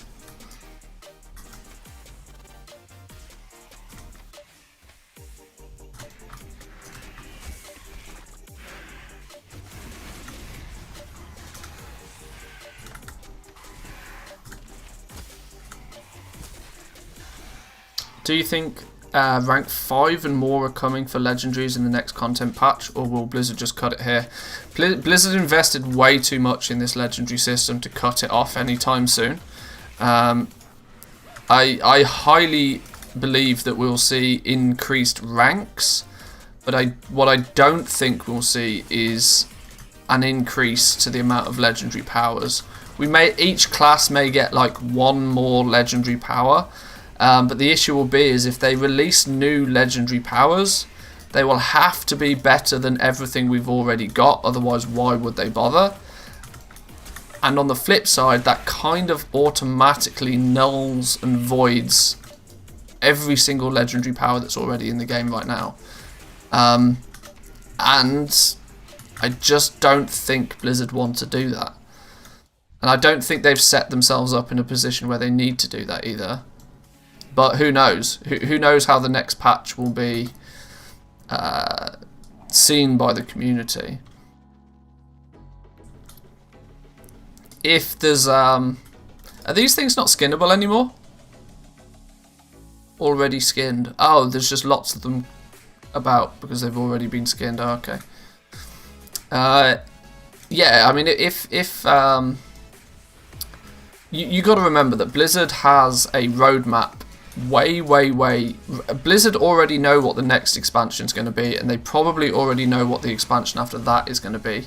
The only things they don't really know until it happens is exactly what the content is going to be in each patch. But they have a roadmap that kind of indicates to them what's going to happen and when. So Blizzard kind of already know these things. They already know what they're going to do. It's only really a secret to us. And the way that they set up Shadowlands was such that they can build upon it, rather than in BFA things like Azerite gear was taken so badly by the community that they just had to completely revamp it, and they had to give us something else. Essences, for example, was never in their original roadmap. They were never planning on doing essences. Essences was something they coupled together very last minute as some content for people to do, because the Azerite system failed so heavily on them. Now, assuming Blizzard don't have a catastrophe like the Azerite system, which so far there hasn't been, there's no reason that they can't continue with the roadmap that they planned ahead. And so I imagine we'll see some new ranks. My prediction is that we'll only get one new rank per patch. I really don't think we'll see like multiple ranks. At most, we'll only ever see an extra 2. I'd be super surprised if they release 4 new ranks next patch. I can't see why they would do that. Yet, if they do release 4 new ranks and they require us to craft 15 of each and the entire system is repeated next patch, I'll be a very happy goblin because I'll make a hell of a lot of gold doing it. But, well, probably not as much gold because, you know, once people have seen something once, they're smart to it when it happens again. But even still, I think only a single new rank for legendaries. I don't believe they will add any additional legendary powers unless they have a really good reason to do so. But we'll have to see. It's all speculation. They said they don't want a lot of item level inflation. Yeah, true. And I hope they stick to that, because I also don't want to see a lot of item level inflation. Now, I apologise, this quest makes you go dizzy, and it's not my fault. It's just because, you know, I have to spin.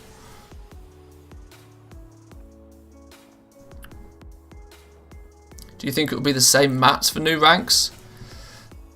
Well, once again, if we take past patches, that's an example. The likelihood is that if we get a new zone, for example, the creatures in that zone will skin, giving a new skin for something different, giving a new material. There might be a new ore. There might be new herbs. This is all common occurrences. So yeah, potentially I do foresee new materials. Maybe the core, say for example, desolate leather will probably still always be a thing. But then there might be, how did I not get 100 points off that. Terrible. I do think there'll be... I mean, with a new patch, there has to be new content, right?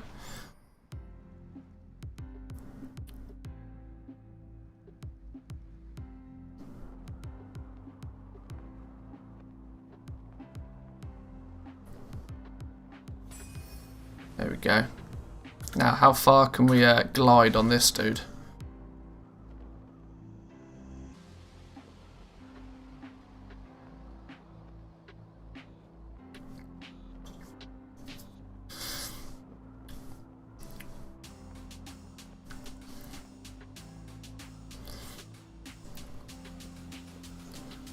That was always something I found a fault in Blizzard's reasoning. New content doesn't need new materials.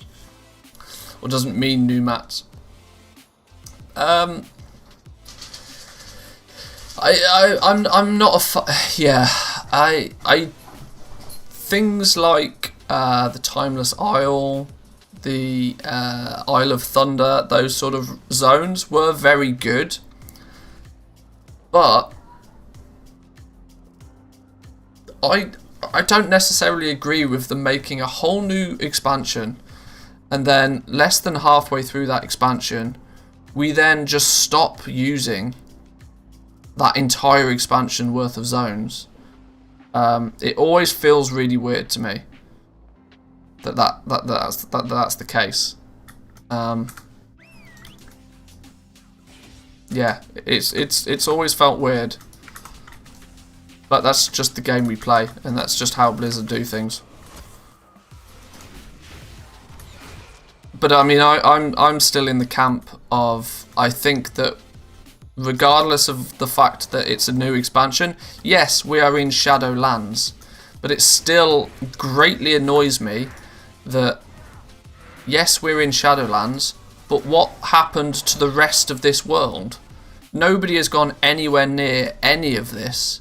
All of this is just deleted off the face of the earth.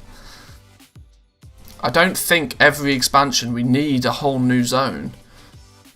More story, more content, sure, but we don't need like multiple new zones every expansion. That's one thing I've never understood. That they basically just delete the old game every time we have an expansion.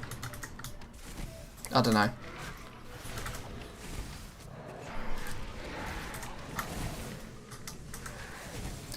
I guess Blizzard gets stick for if they reuse old content for some reason.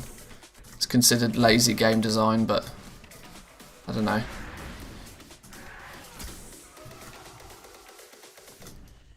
It's not so much World of Warcraft if you change the world every time.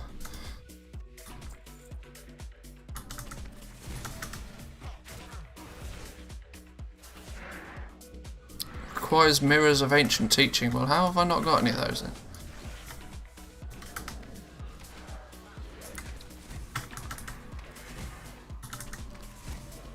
But when they use Veil in Oldham, people criticise it. I think going back to Veil of Eternal Blossoms and using Oldham was a great way to do it.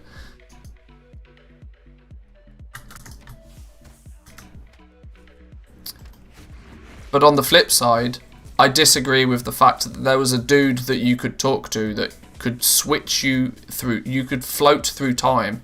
Like if you're going to reuse an old zone, like paste over the old zone, make that old zone go away. Like it is I think it's perfectly acceptable for that zone to now have changed. But I know there's the whole timeline aspect of it and that it's in the lore and whatever, but I think if they'd actually just, you know, wrote over the top of Oldham, wrote over the top of Veil of Eternal Blossoms and basically said, right, the corruption has hit these zones are now how these zones are, then that would be cool. That's called a cataclysm. Okay, people didn't like Cataclysm either, so people are always going to complain, but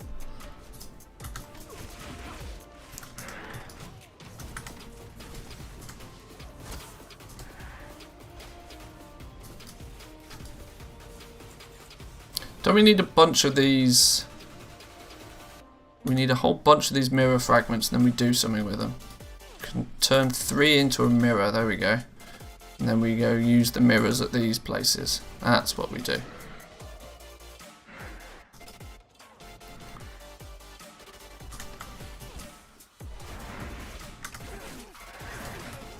They can't just flat out cut on content. Why not?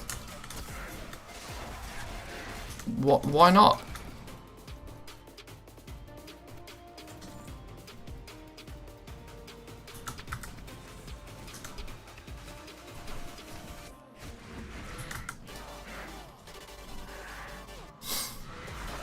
I mean, it makes no, like, they basically just cut out every expansion on content when we get a new expansion anyway. As I just said, like, these 3 Outland, when was the last time you went to Outland for any reason? Never. It's just sat there doing nothing.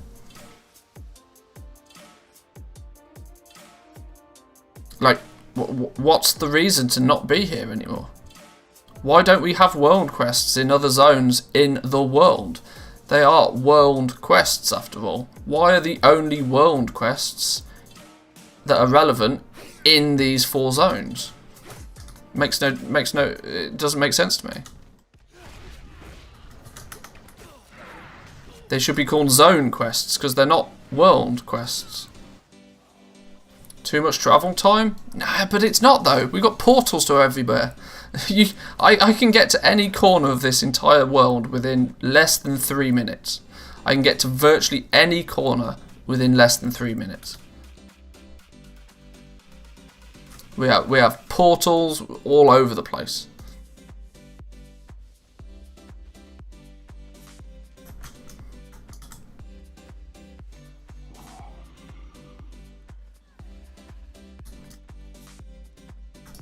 Oh no, I need to actually turn these fragments into a mirror. There we go. I dare you to go to Netherstorm in 3 minutes. Alright, well. Netherstorm is maybe the exception to the rule. But the rule still stands that it's the world is not that big with the amount of portals that we have.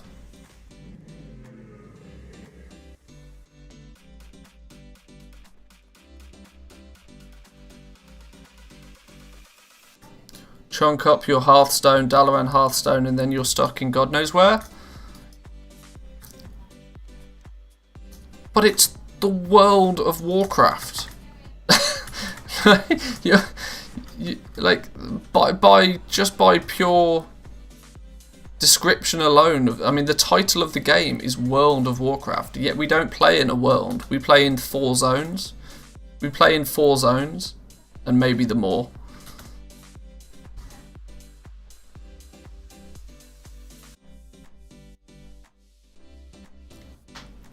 That's a good point. I like the fact that Chromie Time allows you to level wherever you want, though, now. I like the Chromie Time aspect of being able to level wherever you want. I think that's pretty cool. That's pretty good. That if you want the leveling experience from Burning Crusade, you can have the leveling experience from Burning Crusade. I think that's quite a wise way of doing it.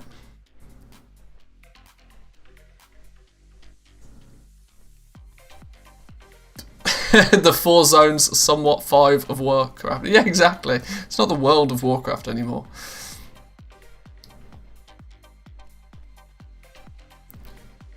The fact they have this scaling functionality in the game and have now basically copy-pasted that scaling to the entire world, I don't see any reason why, going forward, we can't actually have the world of Warcraft back. In terms of okay, we have a new expansion, but that expansion doesn't null and void all of the past zones. It just adds more story and more content. More story, more content. That seems the logical way to do it for me.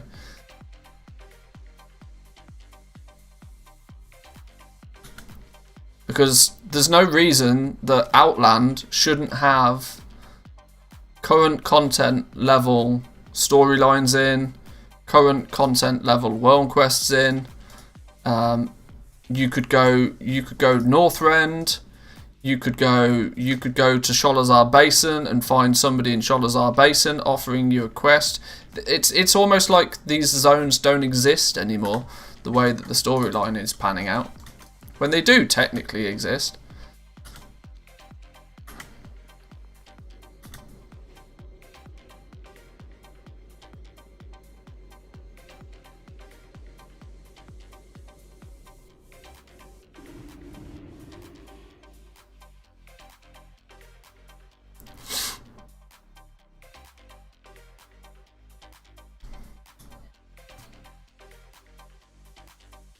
It doesn't affect the current storyline.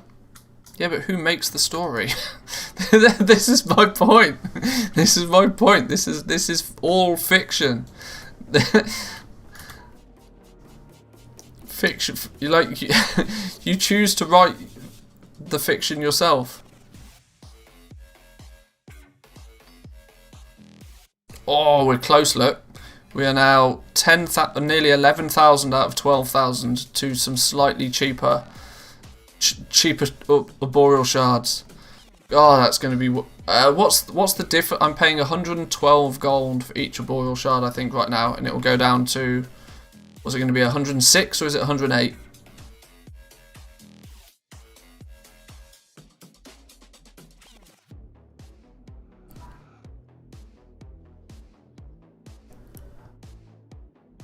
$106. Hey, that's a 6 gold saving. Oh, it's going to be good. 6.5 gold saving on every arboreal shard. Doesn't sound like a lot, but when you buy them in stacks of 1,000, I buy 1,000 arboreal shards a time.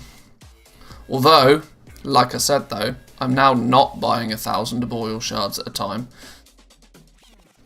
The rate in which I'm buying arboreal shards is dramatically reduced. In fact, we can probably check this out, can't we? I used to buy 5,000 arboreal shards a day. Now I probably buy 500 a day.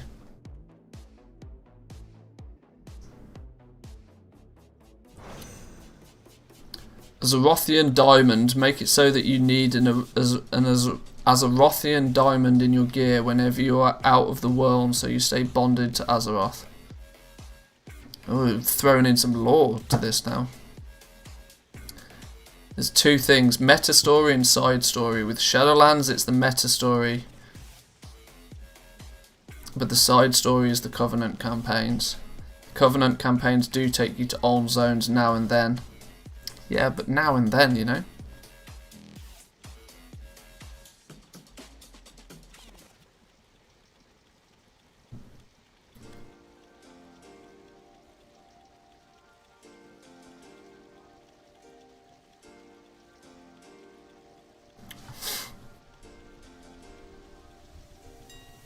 What was I going to look at? I was going to look at the amount of arboreal shards I'm buying recently.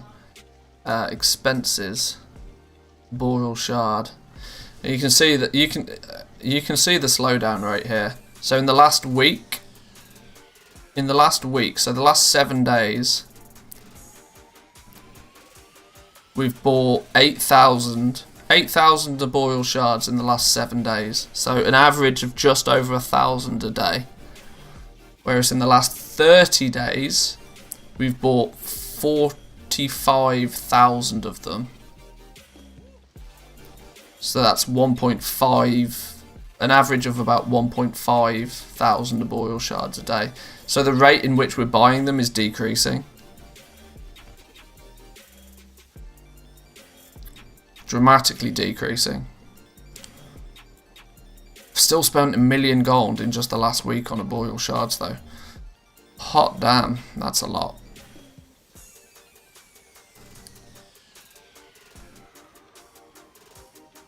I'm actually surprised I've bought so many in the last week. Maybe I stocked up pretty heavy for last Wednesday's reset. I reckon I'm definitely going to be under 1,000 a day, I think. for literally the last few days. I mean, you can see here, I didn't buy any. I haven't bought any arboreal shards for almost 3 days at this point. Glad I have a goblin for the rep price. Well, this is it. This whole side of the legendaries is just basically null and void if you're horde, because you just have a goblin.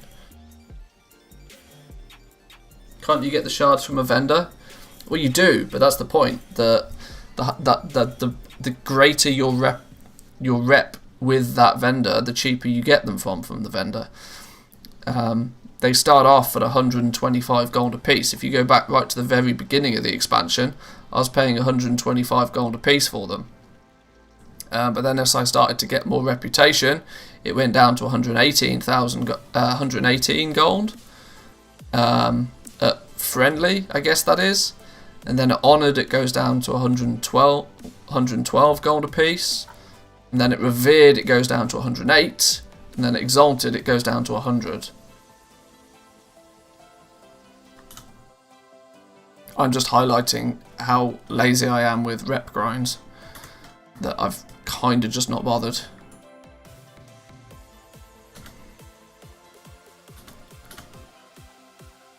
Oh, hang on, I've still got a calling left. What's the calling I need to do? I don't have any callings left. I was going to say, I didn't think I did.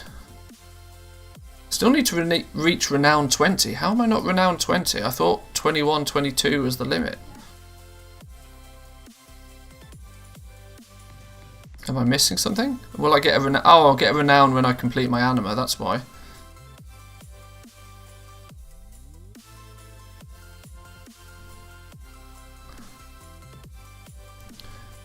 I'm sure a viewer could have hooked you up. If I was on EU, I certainly would have.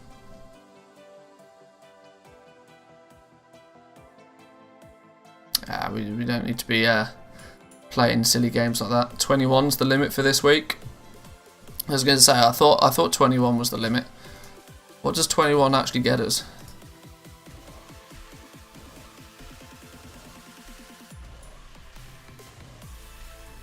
Oh, once we hit 20, we get an extra chapter of the campaign.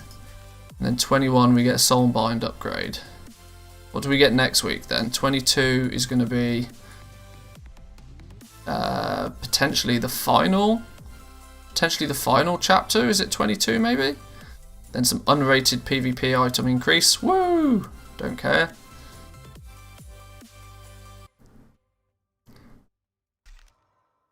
You get a mount then at 23. Okay. We need some more anima then. We just need to do anything and everything that's final thread, anima conductor, house of constructs. We should go do that one for sure.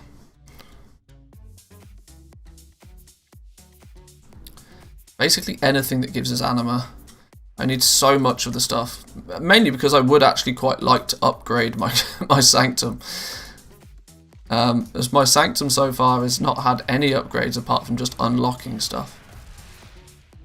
Simply because I need 5,000 anima to unlock all of this stuff. Minimum.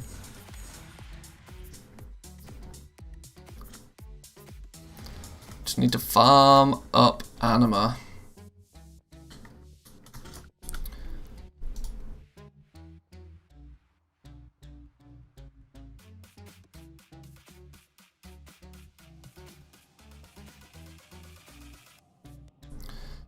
So this is the big one.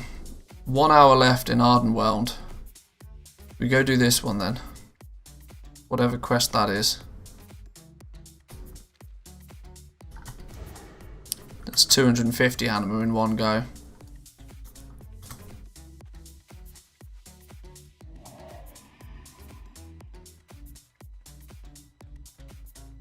$190 piece of gear times 2 from this week's campaign. Oh boy. And then I absolutely definitely need to be on that. We're going to Ardenweld, right? Where in Ardenweld are we going? We're meant to be going here, I think. Devasaur Rift's closed. That one. This Devasaur Rift's closed one. This one I'll probably need to get a group for, won't I? Make it quicker.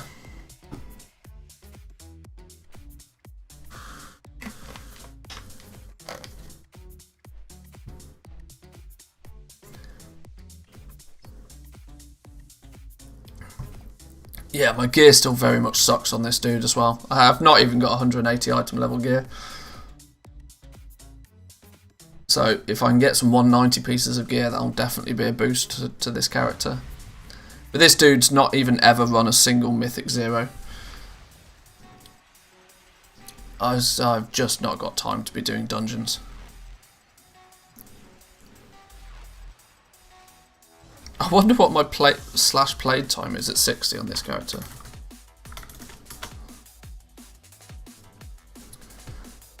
Time played at this level, 7 days.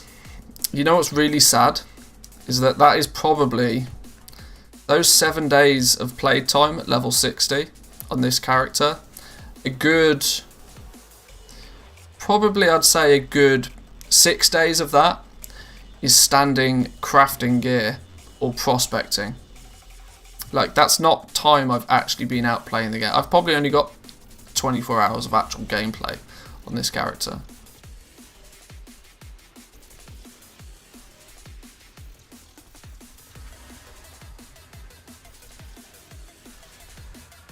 Are you wearing Covenant gear? You can max it up. Not without Anima, I can't.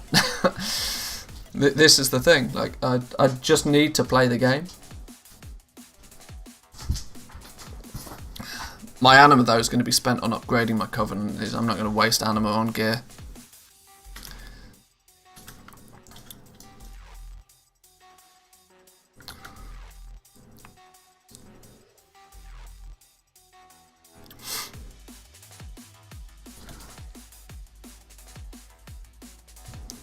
I think I've got a couple of pieces of the Covenant gear on. Or I might not even have, because I don't think I've upgraded any. Oh, I've got one piece of the Covenant gear. 2 pieces. I should probably just keep the 3 set on just for the regen, to be fair.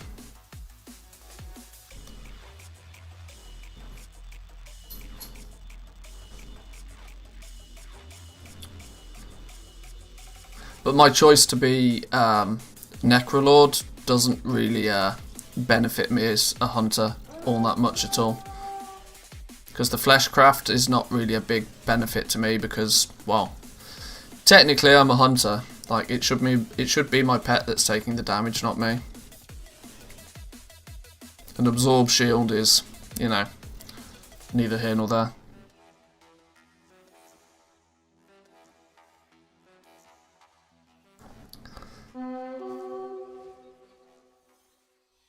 What's even worse is the renown on my alts, considering I've got, have I got 5 level 60s now? Is it 5 or 6? I don't know. I've got a lot of alts, put it that way. And I don't think my renown on any of them is like more than maybe 5. This is the point. I really want to just devote some time to actually playing the game. I want to get all the other Covenant campaigns. I want to, because I deliberately didn't do much of that on the beta, because I wanted the sort of storyline aspect to at least be kind of fresh. So I did very little. I mean, I think I did maybe half the campaign for each of the Covenants on the beta. I really didn't do that much at all.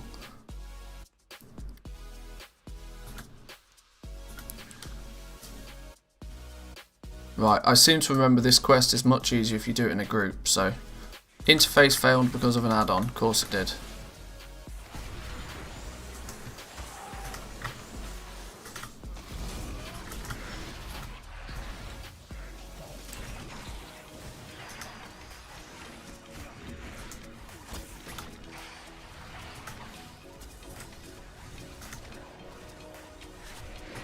Oh, these things seem to die pretty quickly anyway.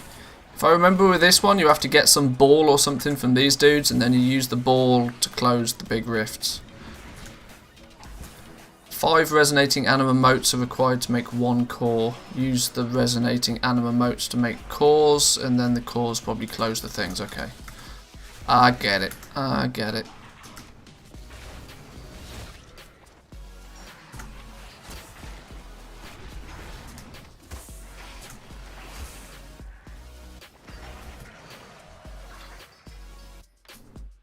Oh, kill a big dude, you get a core, like, by default anyway.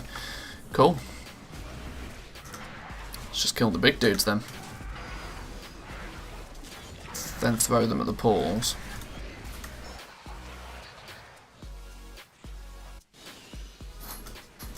Nice! Easy game.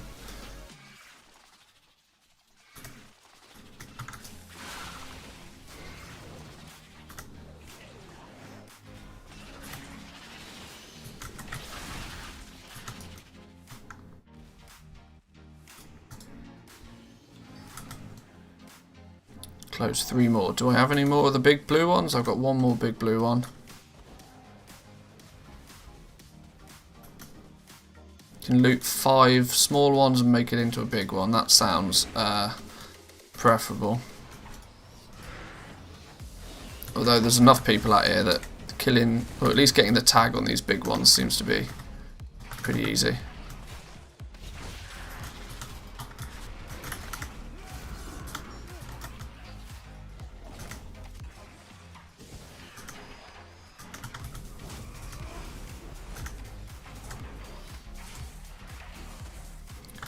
Yeah, I think I'll just kill these big guys. There's no real reason to try and waste too much time killing lots of small things. Everybody's focusing on the big ones anyway. Although I think I've now got 5 of these. So kill this one dude, and then this should give us a blue one, right? Oh, it gave us 2 blue ones. Oh, what easy game. Easy. Now I just need some portals to close. There's a portal up here somewhere. Oi, get off!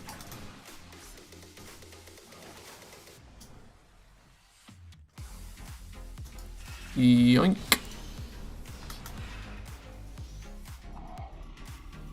One more portal. This is going to be the quickest 250 animo I've ever got.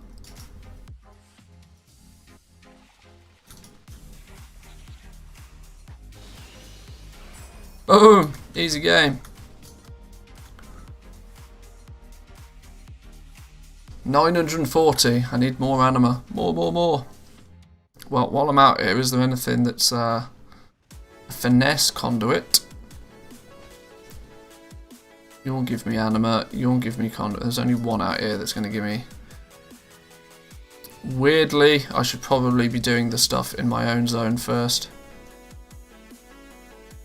2 of those, 1 of those. Oh, all of these give all of the anima all over the place.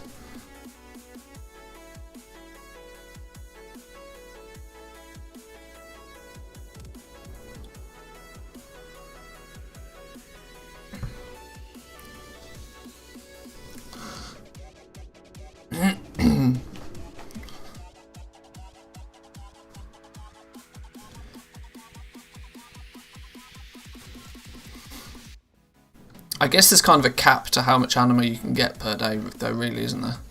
Unless you're just like spamming dungeons. Oh, dungeon world quests, actually. Have I completed dungeon world quests? What are they considered? Here we go. Dungeon, Theatre of Pain, help. Is that going to give me? Yes, that's 750. That's 750 anima right there. Enter the Theatre of Pain and defeat the champions within.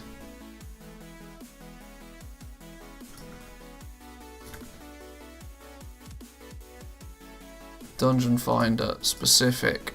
Theatre of Pain. Does it have to be on any... I don't know.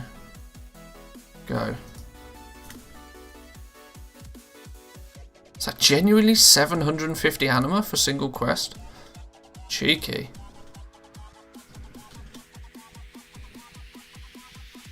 Do you have to do it on any difficulty though? No, it just says dungeon. Sweet! What am I drinking? It's quite literally just, it's soda stream water with some like blackcurrant juice in it, so it's got a bit of flavour. Nothing fancy.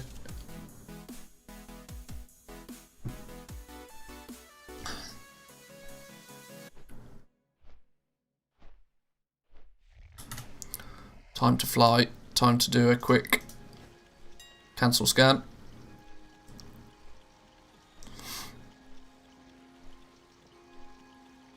Do it on normal. Hold up, we're playing in the open world. This week is going to be more gameplay based.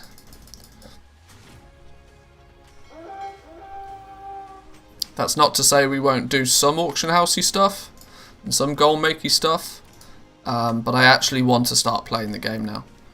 We're what is it like? Are we 6 weeks into the game now? 7 weeks into the game, and I don't feel as if I've played the game for more than like a day. So I want to actually start playing the game.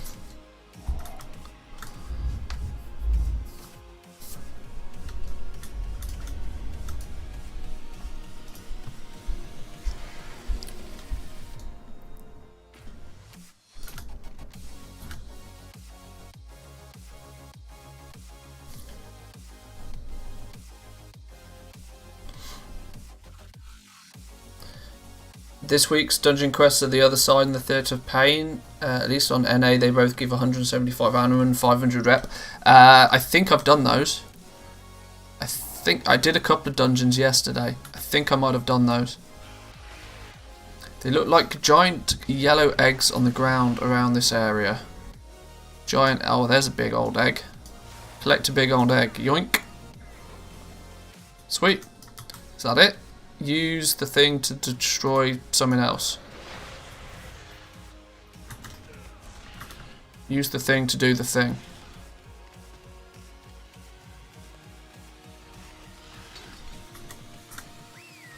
And then kill something. What's the something I... this is the something I kill, okay.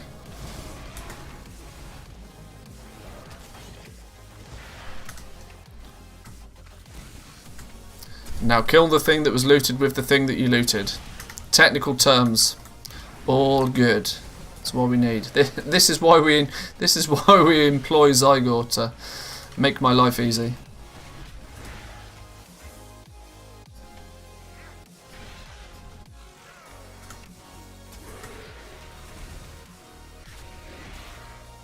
Hang on, we're gonna go regular screen mode. Oh, my pet's dead. Hang on. There's me faffing around with my UI whilst my pet was meant to be doing work and my pet stopped doing work. I need to remember I'm not playing on a tank. I can actually die.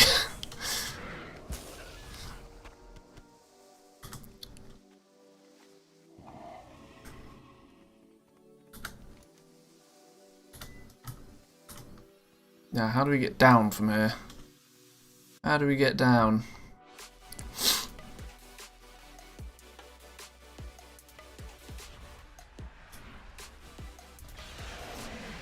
We can jump down. Oh dear. Oh dear, oh dear, oh dear.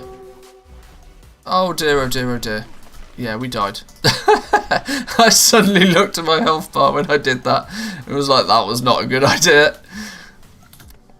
Oh well, it's fine. Nobody saw that, right? Nobody's paying attention anyway. Good.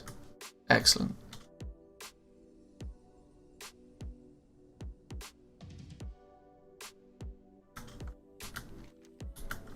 Well, that's one thing I have noticed though in Shadowlands is the corpse runs are brutal. So, oh boy. The corpse runs can literally take just as long as the quest in the first place. A double incentive to not die.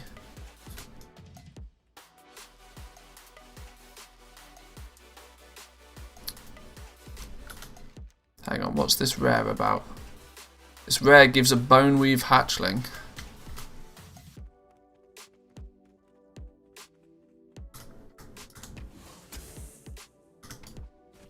Do we have to break through the intricate webbing?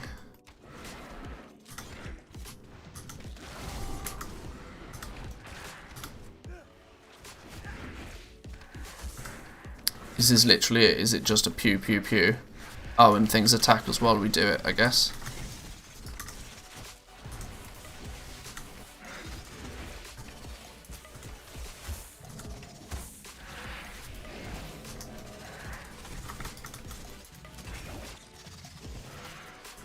Although these ads don't seem to mess about.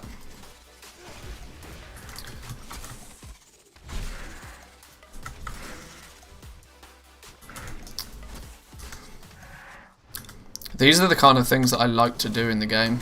Like, as much as making gold is good, I tend to I make gold for a good period of time at the beginning of an expansion, and then I just love exploring, like doing all of the killing all of the rares, finding all of the treasures, that sort of stuff is always what's actually pretty fun to me. Because actually there's so much little stuff hidden in Shadowlands.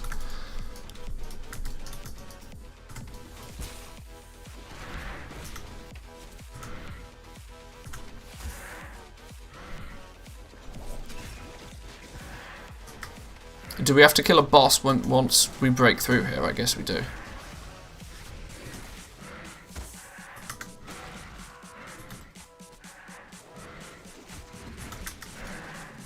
Hang on, now there's 4 ads. These are spawning at a greater rate every time.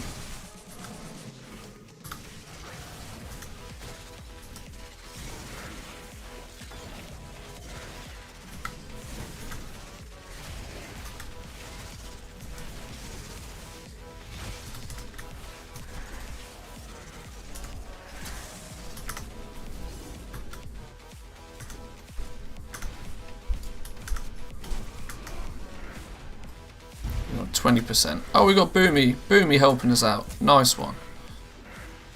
Love a bit of Boomy help.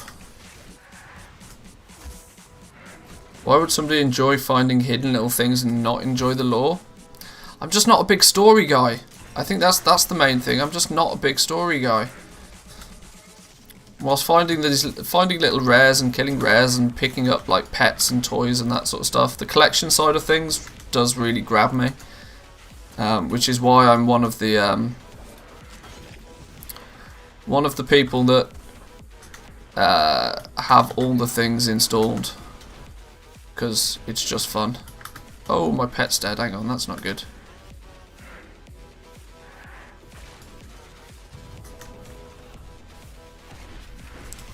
Can't Boomy, like, do Boomy things.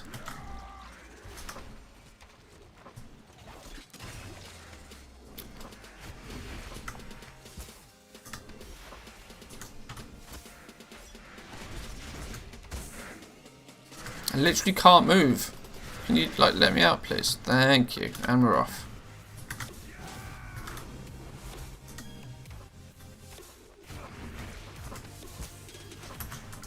Oh, there's no way that got me. Stupid game.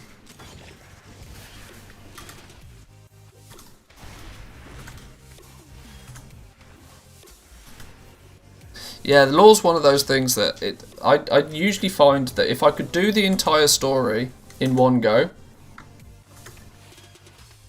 I'd probably care about it. But the fact that the lore is almost always time gated, and of course this would proc now.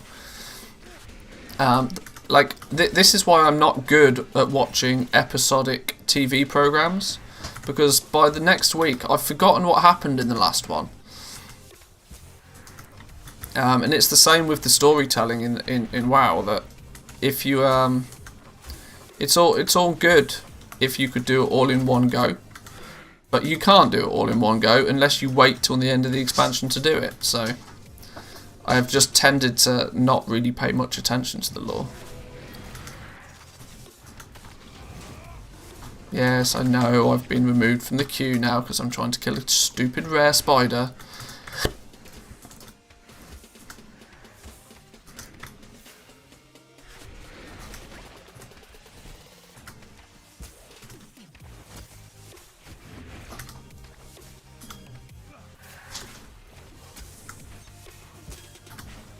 Pet's dead again.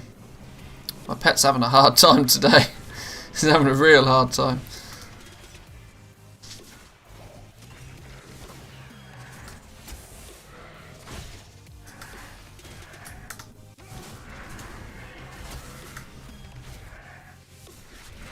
But I guess it's kind of, I've got so used to the whole sort of Netflix style of just binge watching an entire series. It means that if I have to wait 7 days from starting a story to being able to finish it, I just lose it. I'm just not bothered anymore.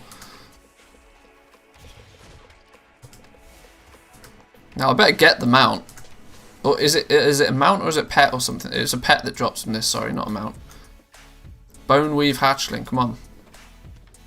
Nope. A Moldraxi Champion's armaments though. We lost our dungeon queue for all of 35 anima. God damn. Oh well. It's all good. It's all good. Alright, how do we get out of here this time?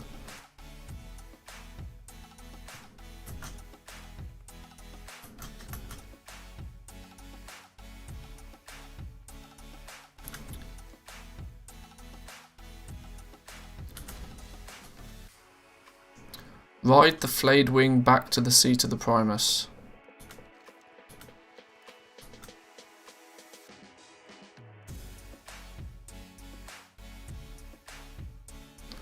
I guess it's good that my main is not 60 yet. Well, that looking back on it, my choice to level my character to 60 in day 1 of the expansion was really not worth my time. Like, I should have. When I think about it, I sacrificed so much gold to get this character to 60 fast, and then the second I got him to level 60, I didn't do anything with him, which was so stupid of me. To literally play the first day of the expansion, I zerged to 60, and then to hit 60 and do nothing with that character for 6 weeks was just ridiculous. I should have spent that first day making Dark Moon cards, and I should have 3 gold caps by now because of it. What's this game? Where's the cancel and post button?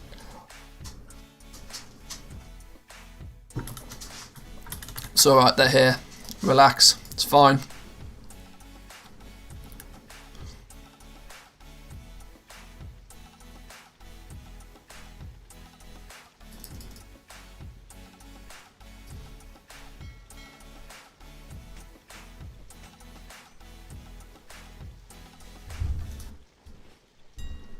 There we go. There was a cancel and post scan just for you.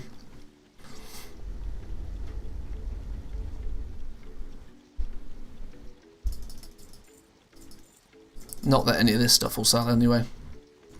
Don't forget to post after the cancel. Yeah, true. I'm pretty bad at that. What's going on here now then?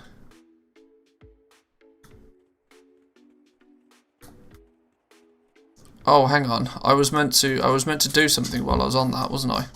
I wasn't meant to just fly somewhere. Yeah, I remember now.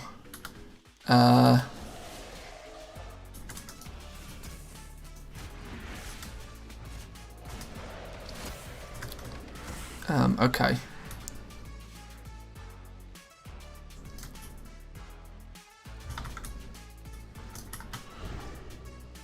I forgot to actually do the quest. Oops.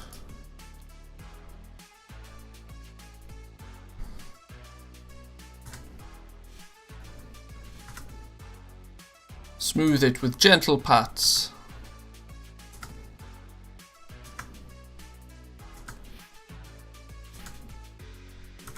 Hold on tight. What's the third one? Praise it.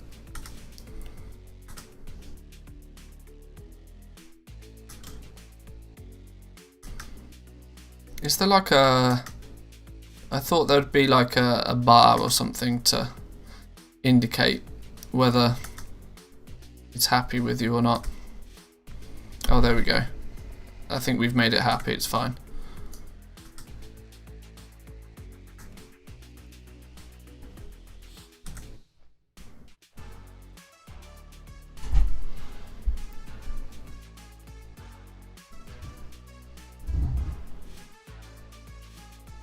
Talking about day 1, thank you very, very, very much for the advice of to have crafting on the same alt. Cannot imagine myself power leveling 2 or more alts to 60. Yeah.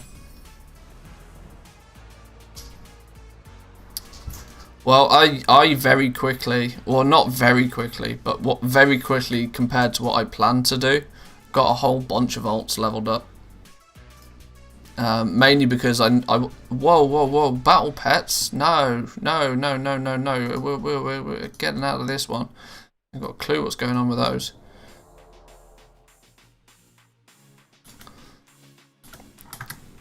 I needed to get my mage to 60 because of tailoring. I needed to get my paladin to 60 because of blacksmithing.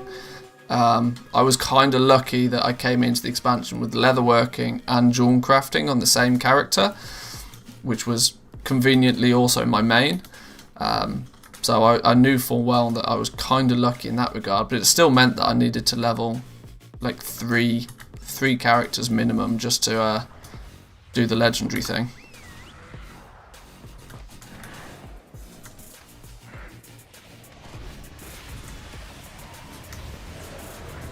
Aha, here's my dungeon queue.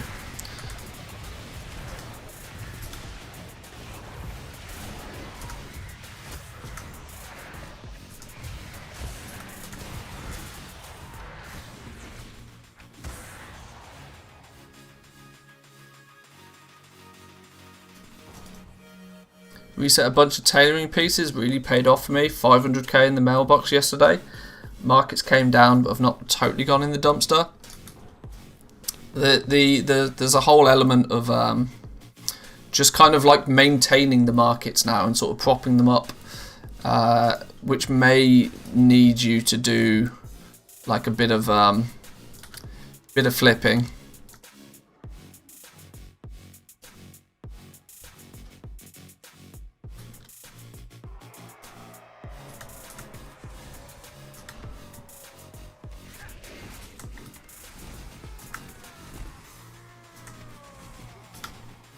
I think I've only ever done this dungeon like once.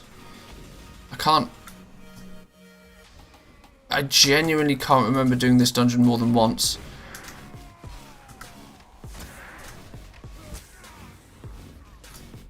Like all those rank 1s and 2s under 1k, nobody recrafts those. Well, that's true.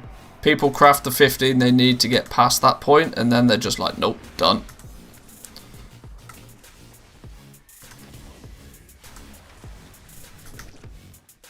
But I still to this day attempt to keep at least one item in stock. But the difference is that I will only sell it at a profit. So rarely am my item, and I've gone one further. In case you missed the beginning of the stream, I've gone one further than that. No longer do I, if something posts below my minimum, do I post at minimum. I actually then choose to post at normal. So that there's the chance of, there's an even greater chance that I'm not going to sell that item, but there then is a better chance that a natural organic market reset might happen, which long term should make hopefully build some profit back into the higher tier stuff. Right, now I've got no idea where we're going in this dungeon. I really hope the tank does. I'm just going to follow people. Follow people and kill things. Two things I can do.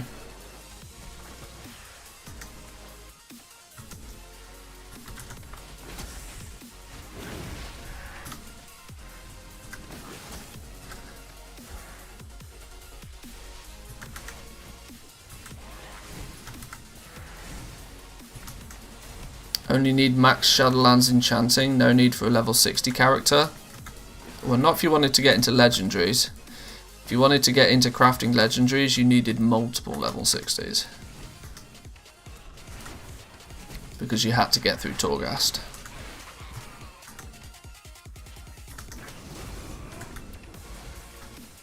But for Inscription, for example, Dark Moon cards, there was no requirement to level at all, which is why a lot of people just sat at level 50 in Ouroboros, buying and selling herbs. Or buying herbs, selling trinkets.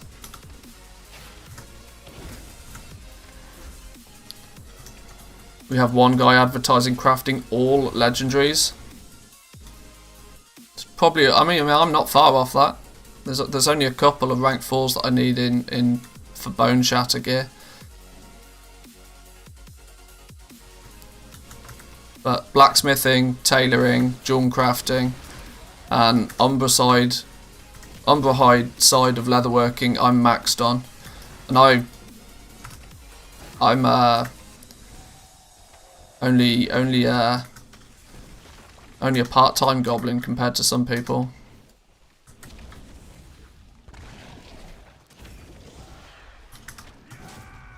When's the best time to sell the food? Food's a tough one. It's gonna change on your realms as well. Most people will say just shortly after reset is probably the best time, and that's reasonably good advice. But if you really want to know when food is going to sell properly on your realm, you need to work out who are the guilds on your realm and when do they raid. And that's when you'll sell the food. But the common answer will be something as simple as like Friday night, Saturday night, shortly after reset. That's when food will usually sell. Because most people won't buy the food that they need until about 3 minutes before they have to go into the raid. Most people leave things right to the very last minute. Oh god, this dude has no idea where he's going. I have no idea where we're going. This is gonna turn into a mess, isn't it? Nobody knows where they're going.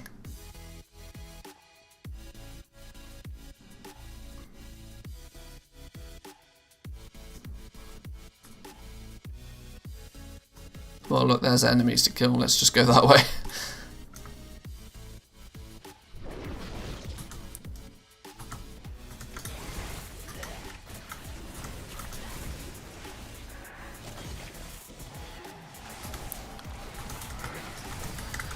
Wednesday to Friday, I sell 95% of my food, and then on Wednesday it's at a higher price. Yeah, there's very, very small windows of opportunity, I think, for things like that. Consumables in general. I'm not going to talk about alchemy because I'll just get into an argument with somebody. But the nature of consumables is that there will be certain windows when it will sell really fast, and you might be able to make a profit on selling it. But then the rest of the week, if you try and sell it, you're going to have a bad time.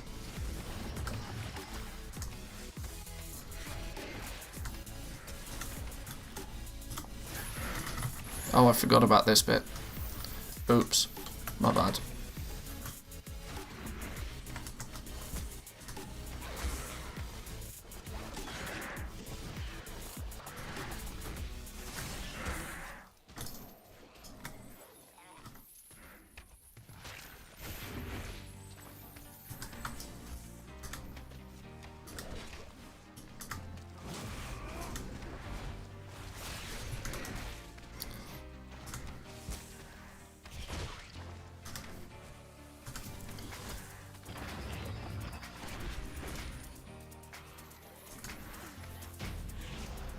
Dead.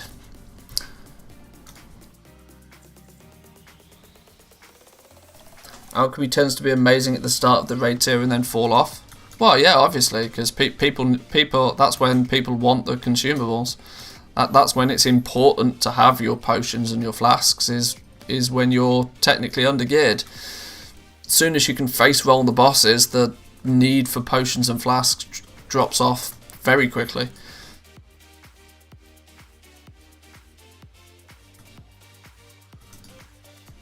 Which way do we go now then? Do we just pick another route, do we? Is there a set path to this instance? I think I've literally only ran this place once.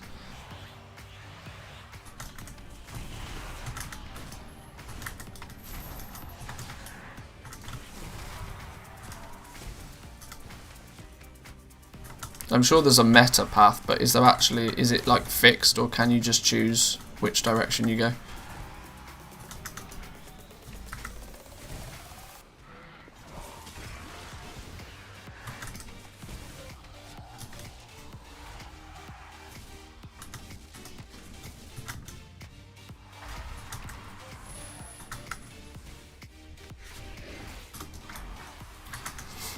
At least our DPS is not terrible in this.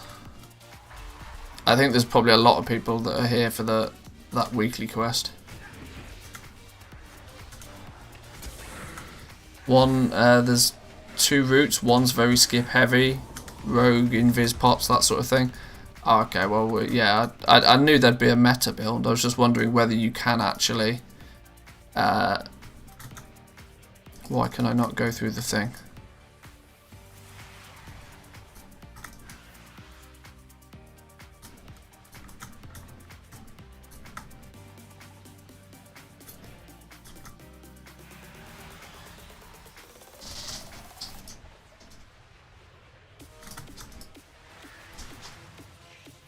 See, people didn't even know how to use these portals, me included, which just sort of shows the skill of this group. Good old random pugs. The boss order is set, I believe. Okay, that's cool. That's basically what I wanted to know.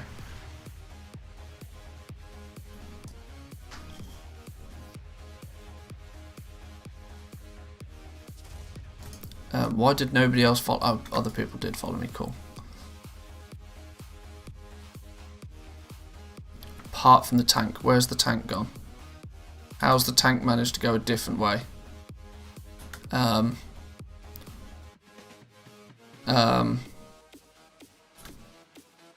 tank. What are you doing? I'm tempted to go back because I think he might be struggling.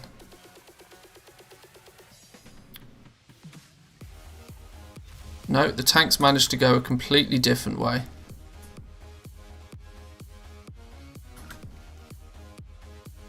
Oh, great. Oh, he's on his way, okay.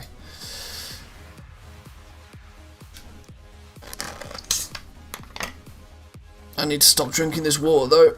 I'm gonna pop.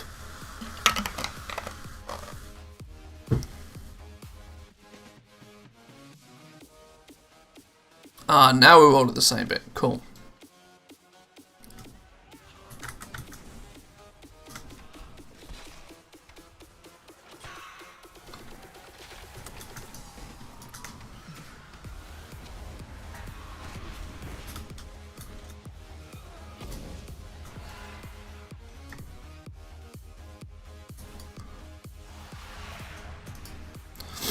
I guess if somebody picks up the orb, they decide which way we go. I'll just click the portal once it's done. And taking no responsibility. Too much like hard work, that is. Whoa! Let's not do that though.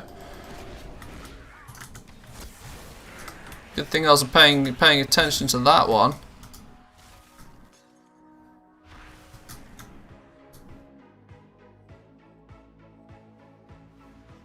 Not to mention, good thing I've got my disengage on keybind.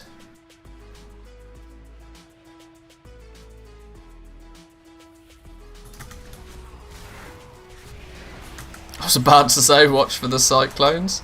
Yeah.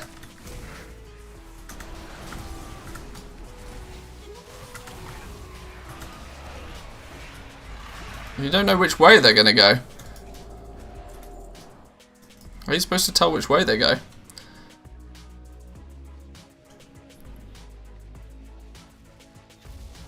I mean, I nearly did get yeeted off, but lucky Hunter does Hunter things.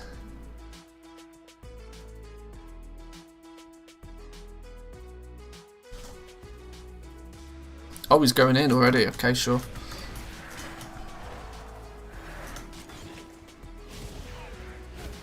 Pop off them.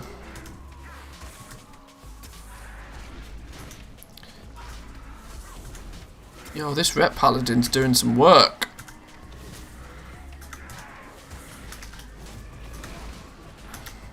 $7k DPS in a normal dungeon. Ret Paladin's popping off. Haha. Inventory's full. What's going on here?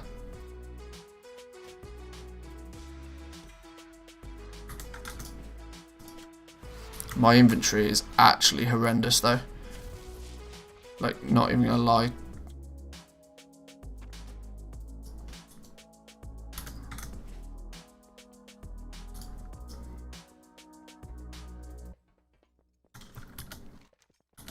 Now where we're going, they seem to know where we're going. Oh, so you film the runes on the floor. Is that what you got to do? Okay. I get it, I get it.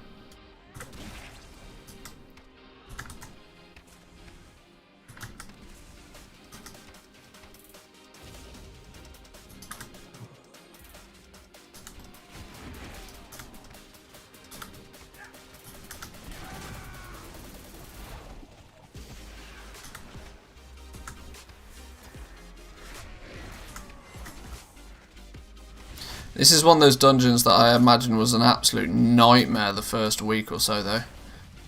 Until people get a grasp of kind of what's happening and what's going on and where you're going. Because it's not, or at least to me, it doesn't feel super intuitive. I don't naturally know what's going on. I need to kind of work it out.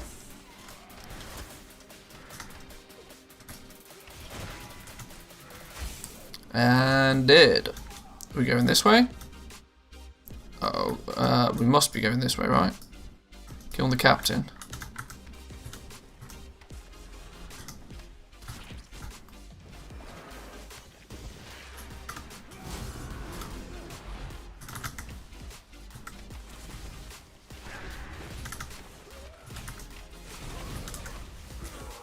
Boom.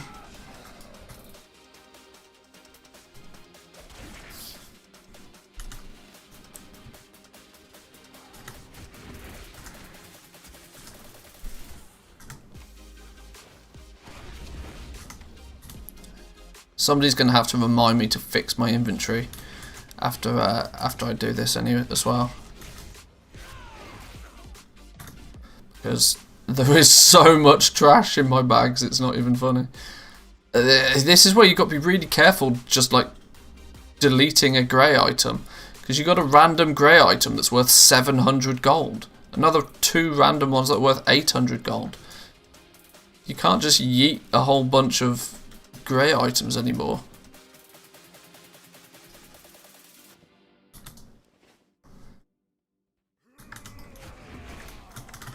We're just popping off and we like just zerg it down.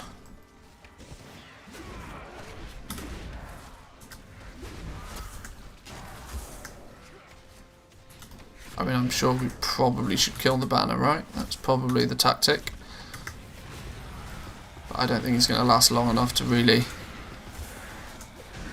Yeah, and he literally got deleted. Oh hey, more gear.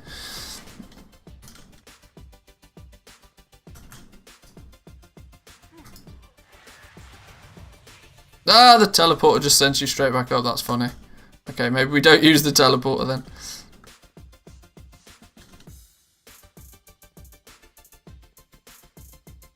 That's why I use a grey auto sell add-on. Well, Zygor does the same for me. Every time I speak to a vendor, it will sell the greys. But there's a lot of these add-ons have the ability to just delete greys rather than to sell them, and that's super risky in Shadowlands. If you start accidentally deleting these grey items that could be worth like 700-800 gold a piece, that's a real feels bad, man.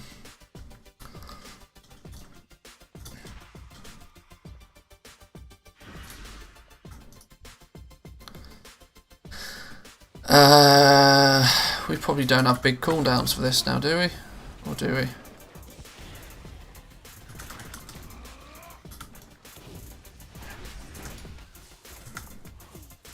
Oh, well, the paladin's popping off on the same, so I guess he does.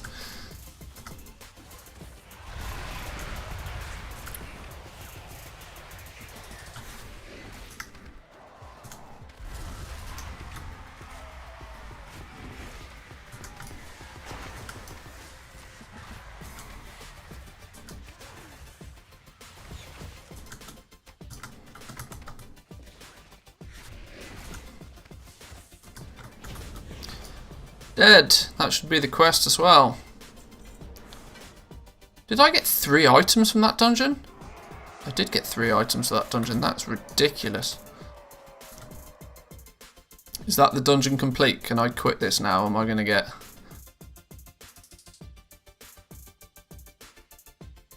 Theatre of Pain, help wanted. We can turn that in now. Where do we turn this in?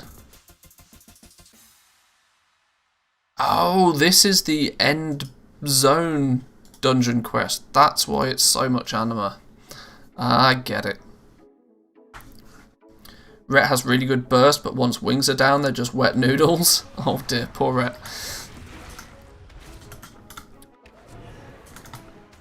But that's usually the way though, right? I mean, to my understanding, Rhett's...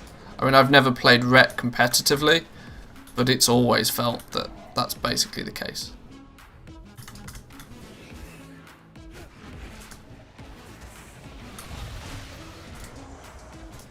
Right, let's finish killing a bunch of these dudes then. And then we can crack on with handing that one in. We can also hand in our one that will give us the next next campaign quest as well. Moving up in the world, boys and girls. And apparently it comes with a bunch of gear, so all the better. Can we not be focusing me, please? Where's my pet when I need him?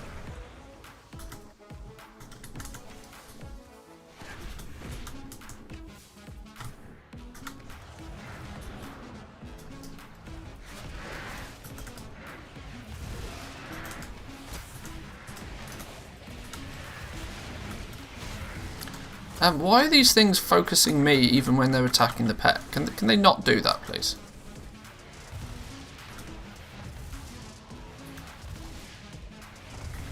Oh, even Feign Death doesn't do anything about it. Oh dear. Oh, okay. Oops. Please ignore my stupidity while I stupidly die. Is that the second time I've died this stream?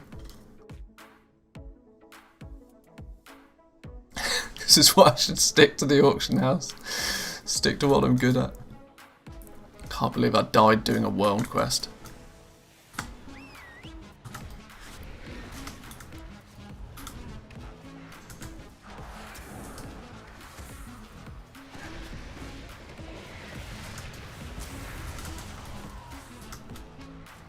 I'll just kill them one at a time because they're obviously deadly. Oh dear, oh dear, oh dear. Maybe we'll just interrupt whatever that ability is that they do.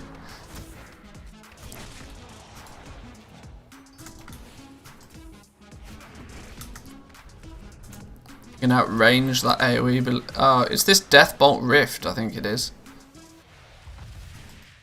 But I mean, it seems to do work on me, regardless of whether it's focusing me or my pet. That's what I didn't realise the first time, and it it made a mess of my face.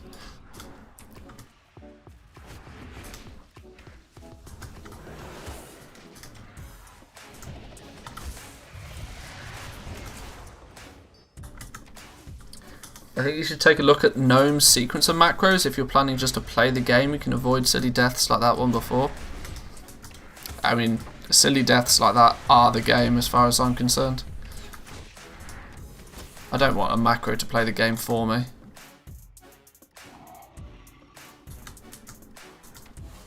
And I still virtually consider it cheating having this thing pop up in the middle. I mean, to be fair, on my Hunter I don't ever look at it, but I use it on some of my other... Oh, plant a banner? We're not done yet? Oh, I thought that was the quest.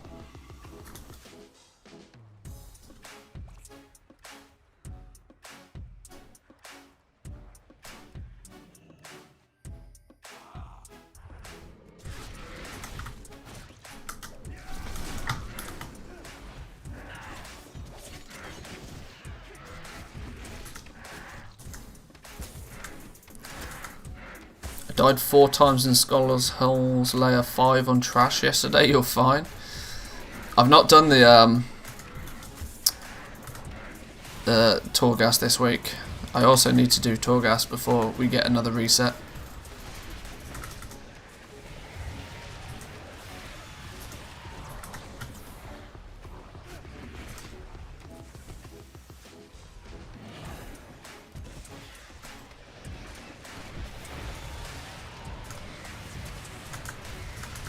Yeah, I need this thing to stop pummeling on me. Thank you. Let's get out of there.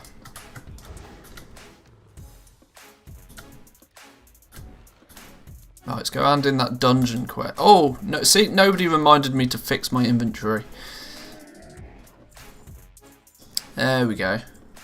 Sell a whole bunch of stuff. Yo, I reckon we made a ton of gold off doing that. We had over 6,000 gold in just random grey items in our bags.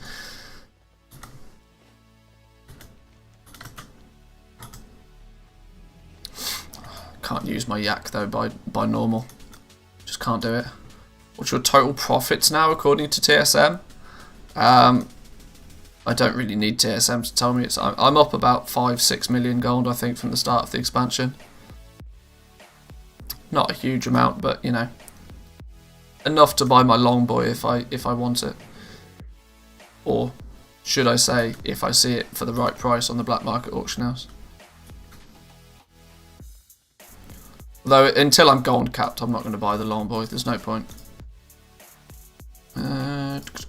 Boom. That's the good one right there. That's the good one right there.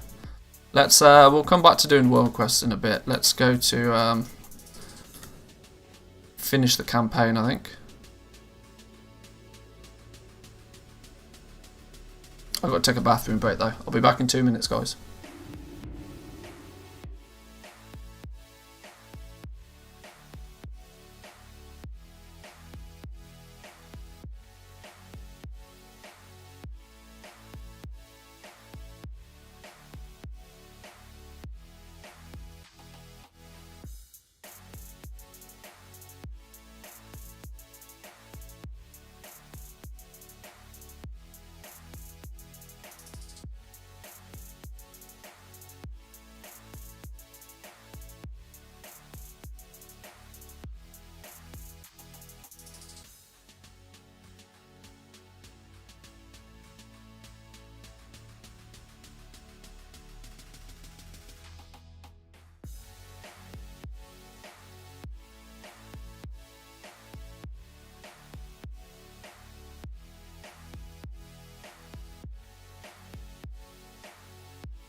Alrighty.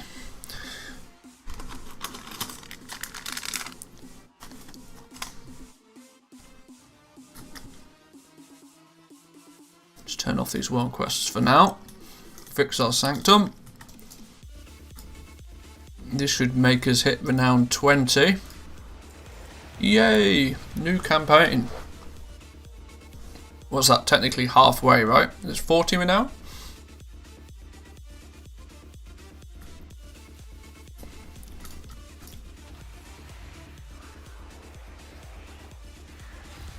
That's better. 2k anima. Ooh. We need 5,000 anima to upgrade anything. I really am slacking with the anima, aren't I?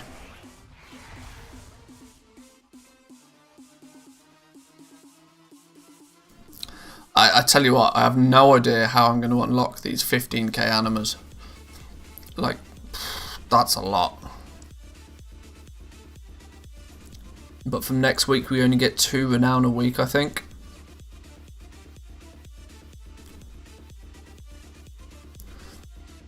I got 3 anima in one day. Oh, 3k anima in one day. Okay. Yeah, I'm sure if you just go hard, go Zerga. If you want to, just do a complete sweep of all of the world quests, and you'll probably do just that. But right, locate some dude supplies. Okay.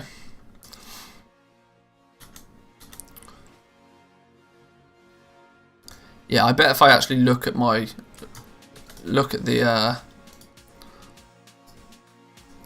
quests in total, I bet the amount of anima that you can theoretically pick up is pretty spicy if you do it, if you just focus on it. But this is it. Like I feel as if I'm playing like constant catch up now, because it's like I just dinged level 60. That's kind of how it feels, because I've done so little of basically anything.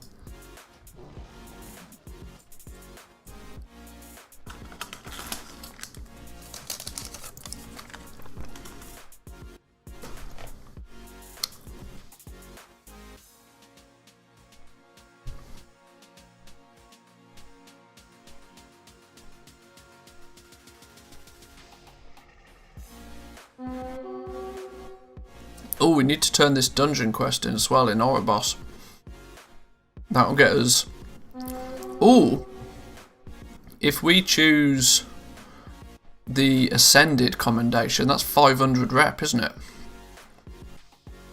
500 rep for that, plus a couple of world quests out there. We should get our Ascended to Revered at last. Meaning we can get some slightly cheaper shards.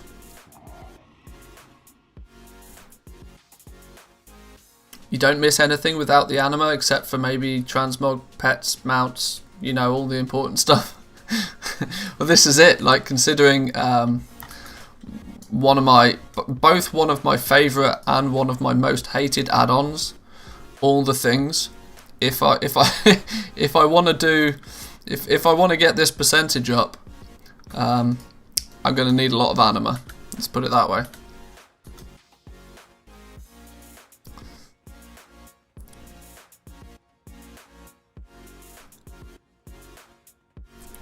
What chapter is this of the... this is chapter 7. Or no. House of Rituals. This is chapter 8. Oh, you actually do care? Well, then have fun with World Quest. Well, yeah, this is it.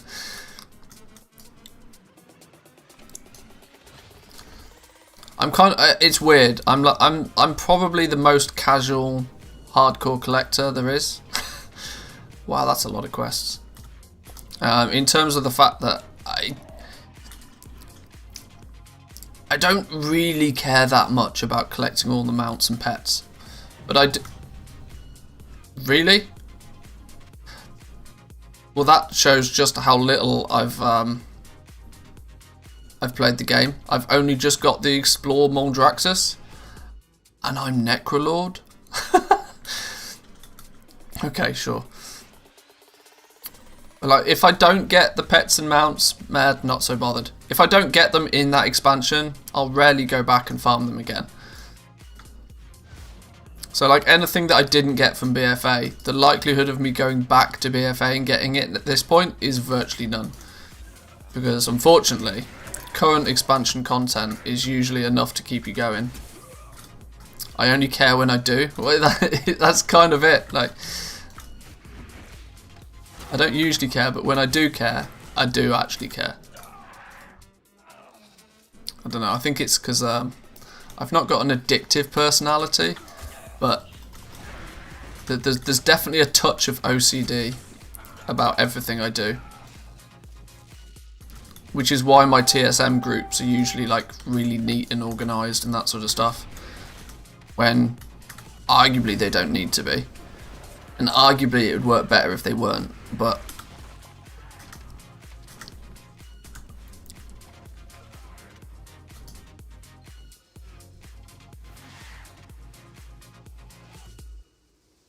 Click here once you start dragging her.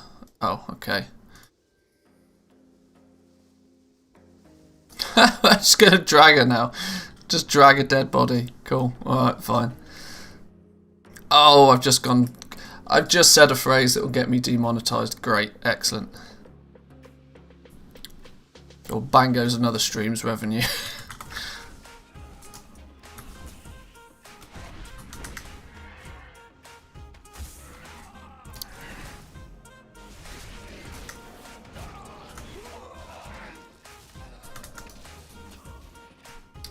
They look like various shaped metal objects on the ground, so these just things, okay.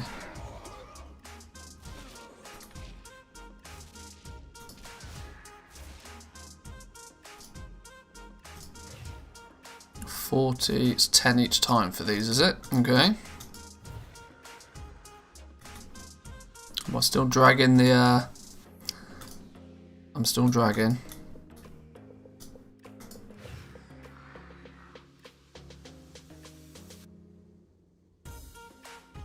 So it's still, yeah, because I've not updated it.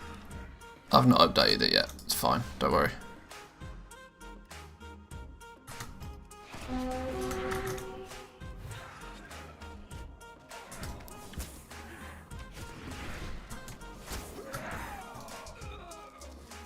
Why do I need to kill all of these? Oh, I need to kill them for some reason. So 6, 7, 8, 9, and 10.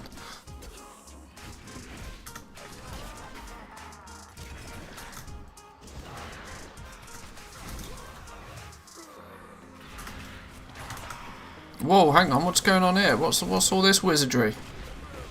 Can that dude relax, please?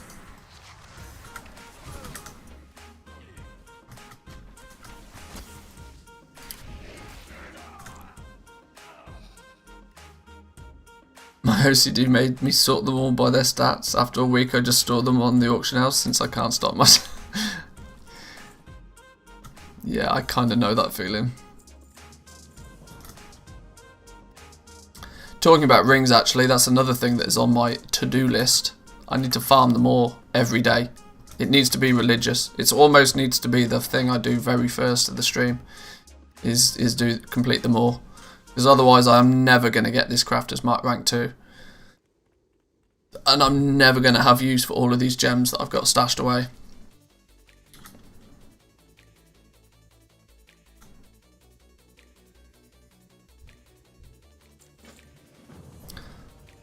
Perform a ritual. How do I perform a ritual? Click the body. There's also a restock list now. It was one of the features you were missing at first.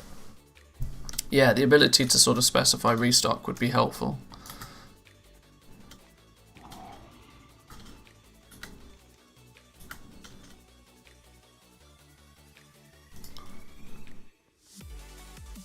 Oh, that's one thing I forgot to check. I wonder what this button looks like.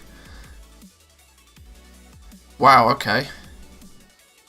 It also claims there's nearly 400,000 gold worth of items just in my bags here. Namely, nearly 100,000 gold of essences of servitude, 100k of essences of valor, 56k essence of torment, 46,000 gold in terms of Shadowghast ingots. Those numbers are probably pretty close as well, actually, thinking about it.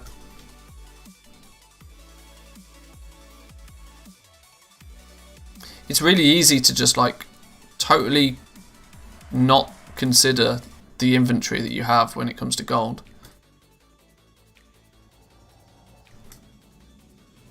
Hang on, this dude drops a mount. Hang on. This dude drops a mount.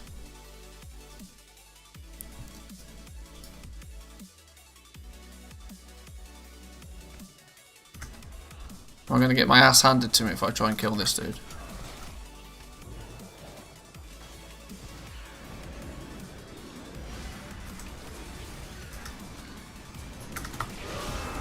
I might get my ass handed to me if I stand in the way.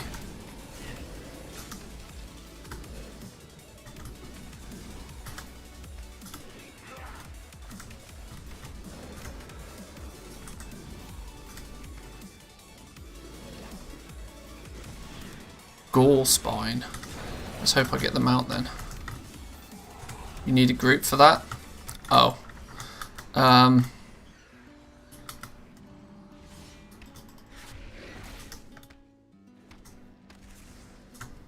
Do I?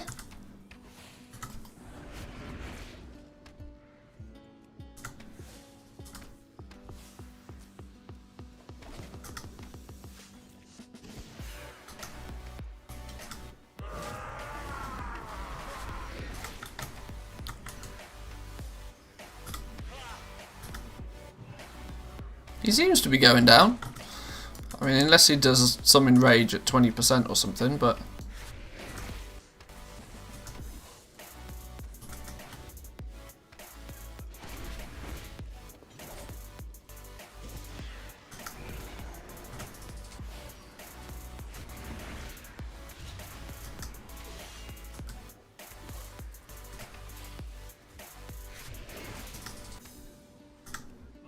Still got to figure out how to get that Mondraxus backpack.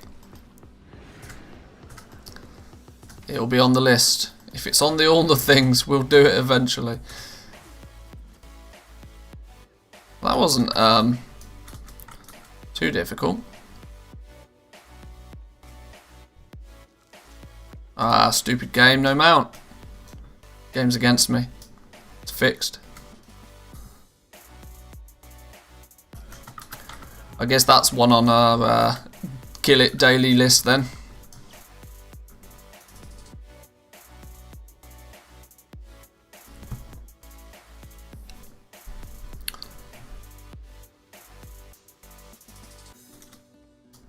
Oh, hello. Here's the dude. What are we doing? What are we doing? Talk to Kel'Thuzad. What's he doing here?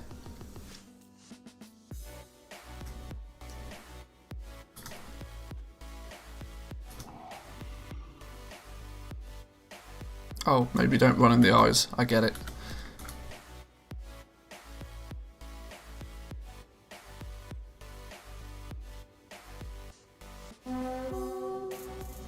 Necromantic anomaly.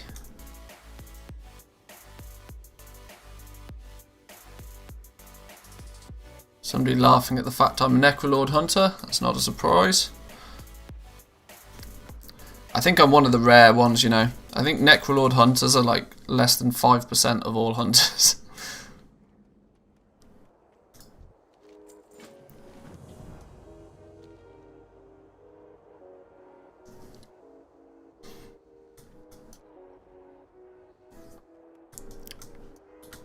Spoilers, don't lie, you guys have done all of this already.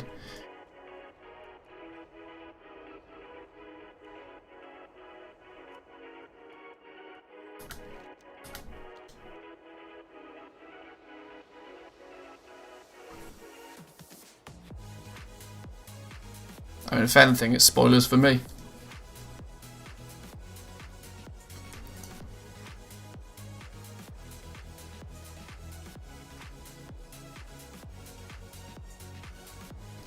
Prepare for the ritual. So the Baron is soliciting help from the Manthieus, not an unforgivable slight. Here he at least to share his spoils. Okay. Run up the stairs and leave the building. I should go back to my my beta way of playing the game, where I actually read quest text. That would be sensible. I should probably just get rid of Zygor at this point, I think, maybe, because I never read quest text if I have Zygor activated, for obvious reasons that I don't even see it. Another good reason to why I probably have no interest in the lore, because from my point of view, absorbing the lore is not that interesting, and it definitely slows me down.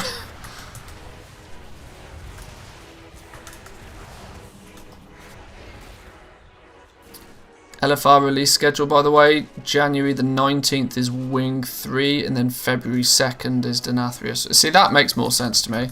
So, like, somebody saying it was in March, I was like, no, that's crazy.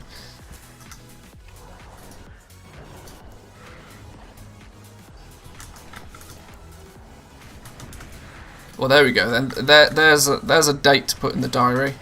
February the 2nd is when we'll kill Denathrius. Because there's no way I'm going to bother doing the raid otherwise. Do you guys want to know a little secret that might make you giggle? I never killed N'Zoth. Never killed N'Zoth. Not even on LFR. Just didn't bother.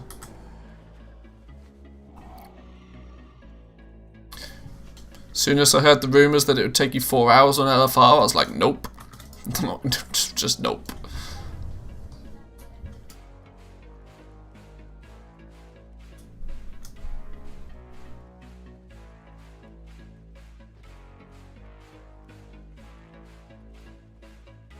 So you don't like saving Azeroth? Nah.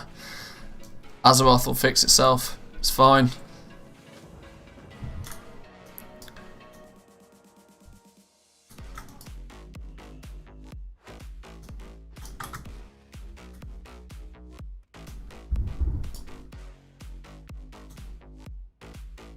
Stopped playing way before 8.3. Yeah, I really wish I would have had the desire to play BFA more than I did. There was just way too much of it that was like super grindy, unnecessarily grindy. Now I know it's an MMO and all, but the like grinding islands for Azeroth, artifact power or whatever when you want to call it, that was just like, God, I can't be doing that. Then getting the essences and having to do everything to get the essences was only really beneficial for as long as I wanted to be at least remotely kind of competitive.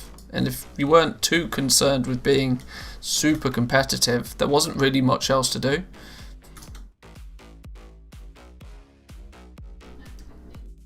I feel so privileged to be a goblin in a progression guild. It's really hard to do both. I mean, it's some people have worked this out, that it's really difficult to be a goblin and in a progression, because the likelihood is that the times to where you should be goblin, like being a proper goblin, often line up with when everybody else is raiding. That's kind of the point. When everybody is trying to raid, you want to be camping the auction house, and you want to be selling potions and flasks and enchants and base legendary items and all of that sort of stuff. When that's kind of difficult to do if you're the one that's in the raid as well. Okay, so we can talk to these guys and get something. Give me a scroll. Threaten. Gave me a scroll. Good man.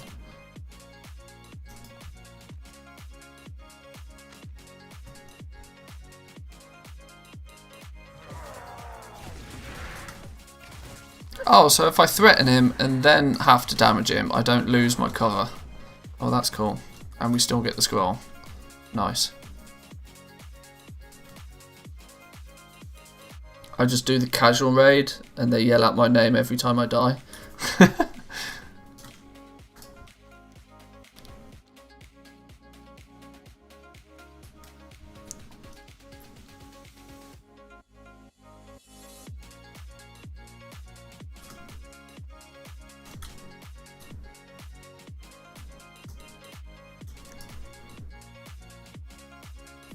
If you get, once you've got, this is the thing with goal making, once you've got everything set up, it's this is why I've always liked crafting as well. Crafting tends to be, once you've got it set up, you're kind of just good. Oh no, I shouldn't have pulled this dude, should I? I sense bad things happening. Once you've got like your crafting operations and things set up, you can make that comfortable trickle of gold pretty easily. With very little effort. The thing that turns me off farming so heavily is that The second you stop farming, you stop making gold. Unless what you're farming is like transmog that has stupidly long sale rates in the first place, you're arguably not even making gold at that point. Why does this dude not die? Am I in a weird position where this dude just won't die?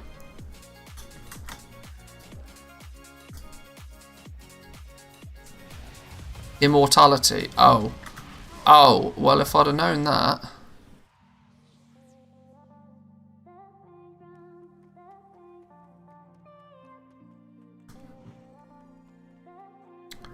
Farming only scales 1-to-1. Yeah, exactly. This is the thing. Especially if you're farming for materials, then you get the materials and you sell those materials. The very second you stop farming materials, you stop making gold. Whereas with crafting, once you've learnt the profession, once you've got the profession maxed out, once you've learnt the recipes, it's just simply a case of buy the materials you need and recraft when they sell. And you can get that steady trickle of gold forever in a day then, if you set it up properly.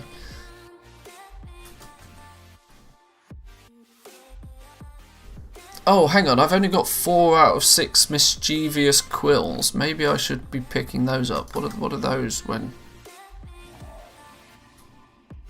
It's these things, right? There we go. Need 1 more of those.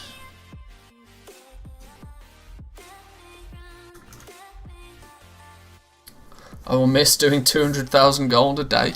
Yeah.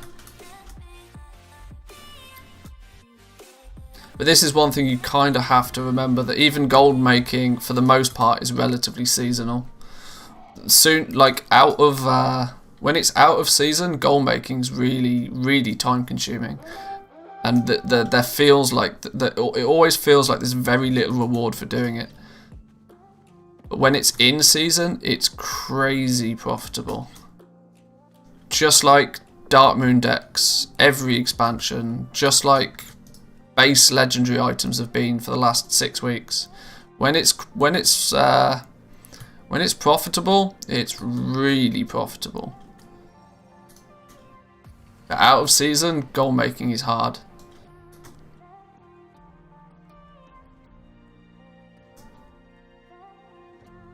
This is why it's usually you do what's flavour of the month during the month.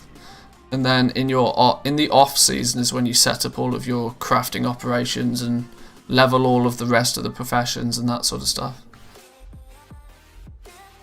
Focus on what's hot when it's hot, and then when it's not, you can do the rest of the stuff.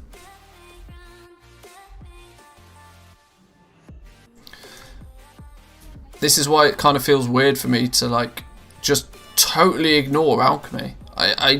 I mean, I don't want to get into the alchemy conversation again, but I totally ignored alchemy this expansion because not because alchemy wasn't profitable, but just because relatively to what was profitable, alchemy wasn't even in the same league this expansion.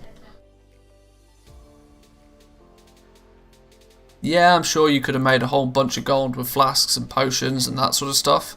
But the meta this expansion was to buy all of the super cheap stuff before the raid came out and then just sell it when the raid released.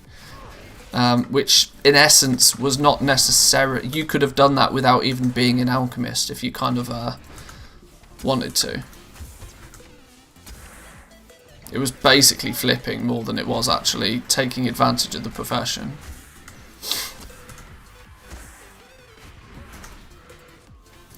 But my view on the base legendary items is it's been a very interesting system. For the most part, it played out how I expected it to, but there were some subtle things. Like for example, I knew any item that was related to the base legendary items, I knew was going to be expensive. But one thing even though I said that. Even though I said that the skinning was going to be profitable, even I had no idea just how crazy the price of heavy callous hide was going to be. I estimated it to be about 500 gold a piece, and I thought even that was like a high estimation.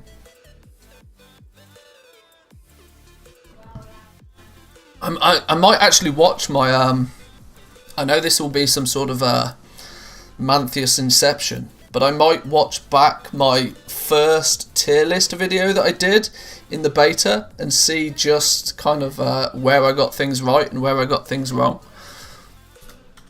I think that might be quite interesting. Interesting for me at least, probably not interesting for everybody else that's already seen the video, but because considering I didn't really play BFA that much and then just went ham on the beta, I think I predicted things pretty accurately. There was definitely a few misses, but I think I estimated how the expansion was going to work out pretty accurately.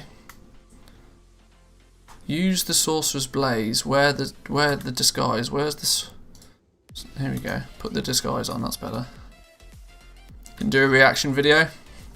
It's going to be weird to do a reaction video to my own video though. I don't know if that's just going to be real cringe. Hey, at least I can't copyright strike myself though. Hey, I can't copyright against my own stuff. So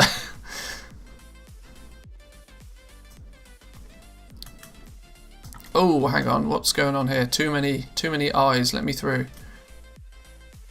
And sneak through there. Look.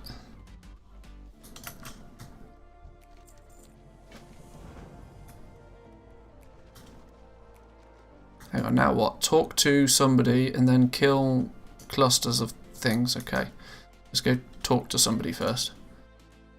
We live for the cringe on the internet. I suppose that's true. If I kill these, do I lose my disguise? I don't know. Well, if I don't lose my disguise, I might as well pull a bunch of them then.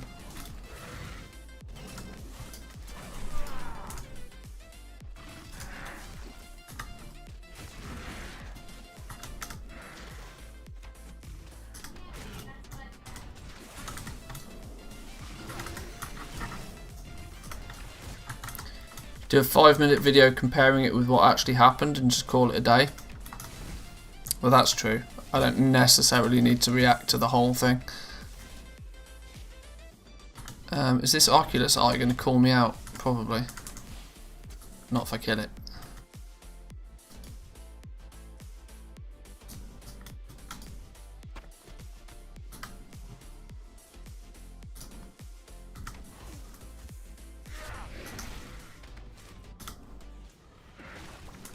Maybe I'll do an Asmongold and take a 20-minute video and turn it into an hour and a half worth of content.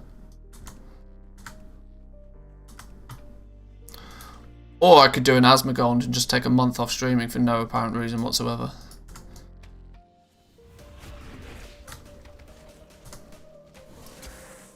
I don't think there's been a moment in WoW history when farming for leather for 2.5 hours could give you enough gold for a single token.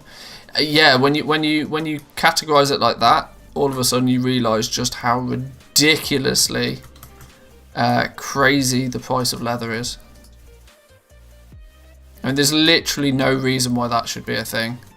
But this is why it was kind of hard to predict, because that is one of the most illogical things that if you asked me if that would be the case at the end of BFA, I'd have just laughed at you. Because back in BFA, it would take you, even with some optimal farming, probably 20-25 hours to get enough gold to buy a token. And now you can do it in like 3.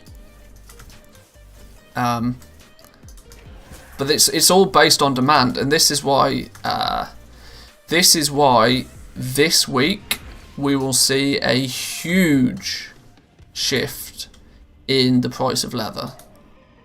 The fact that leather is now down to it's now dropping by a steady 100 gold, not just a week, but 100 gold a day, and there's no real desire for people to spend 4 or 5 million gold resetting the price of Callous Hide anymore, because even the goblins that are crafting it aren't making enough profit to make it worthwhile them doing that. It's just not a thing.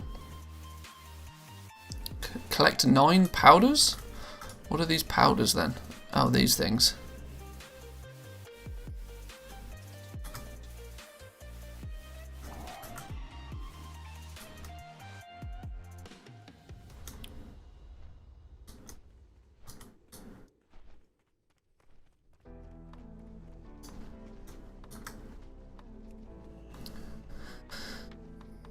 First week when Callous were 700 to 900, I bought them all from the auction house.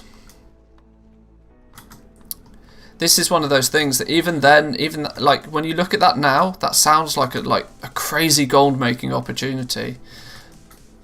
But it's all hindsight, isn't it? So the fact that you'd look at 700 to 900 gold for the Calluses back then, and you probably were taking a relatively big gamble on the off chance that they would go up to like 3,000 gold like they did.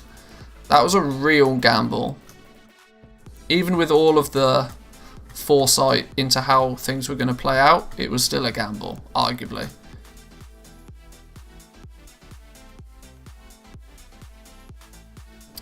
Where is all this dust? Why can't I find any more dust kicking about?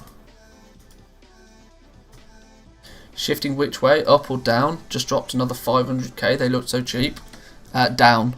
Down. The price of heavy Callous Hide is going to drop like a rock this week.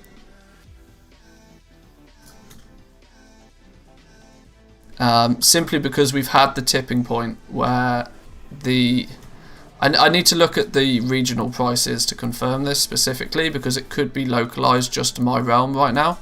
But considering my realm is a mid-pop realm, it means if it's happening on my realm, it's definitely happening on large pop realms and definitely happening on small realms. This week feels like the first week that the supply of the leather is going to way outstrip the demand for it. And when that happens, material prices crash very quickly.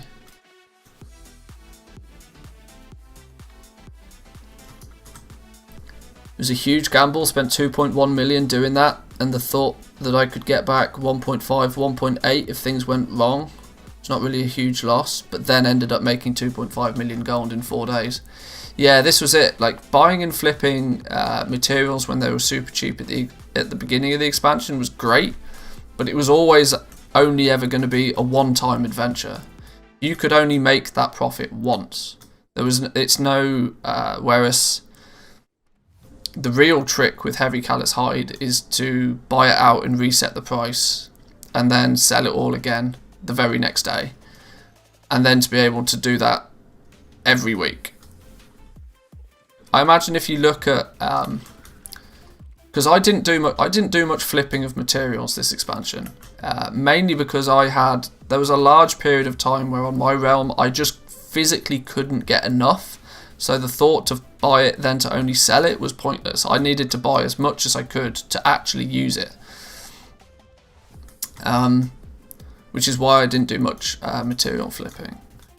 But if you're on a server where you could basically buy all of the heavy Callous Hide you ever needed, like a really high pop server, there's a lot of goblins that made just as much gold buying and selling heavy Callous Hide as they did from crafting legendaries.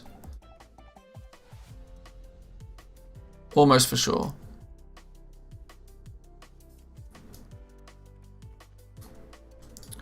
Just saw some of your legendary pieces on the auction house. You're getting undercut by quite a lot. Yeah, deliberately. I've deliberately posted them high.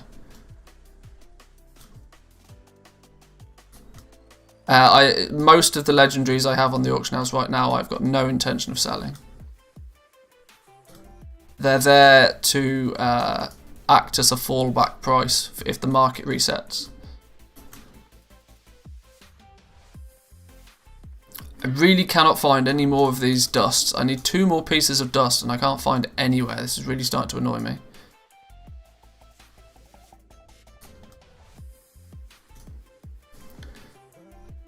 Rode the flipping gravy train for 2 to 6 weeks, investing heavy in bottleneck mats each week. Should have got out 1 week earlier though. Only broke even by week 6.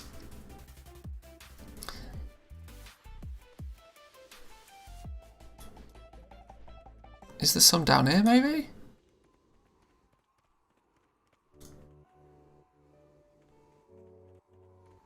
God, the fact I can't find this dust is driving me mad. There's one. One more. Didn't you flip some lithium ore at some point? Remember doing the same, made mad gold for it?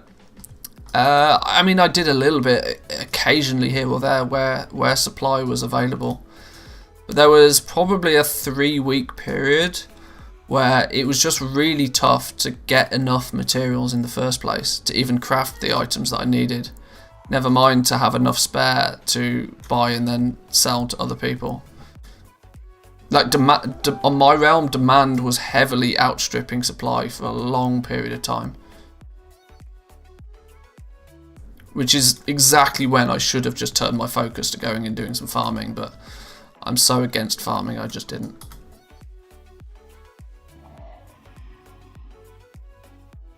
Would you say there's no point flipping legendaries now, given that the map price is going to keep going down?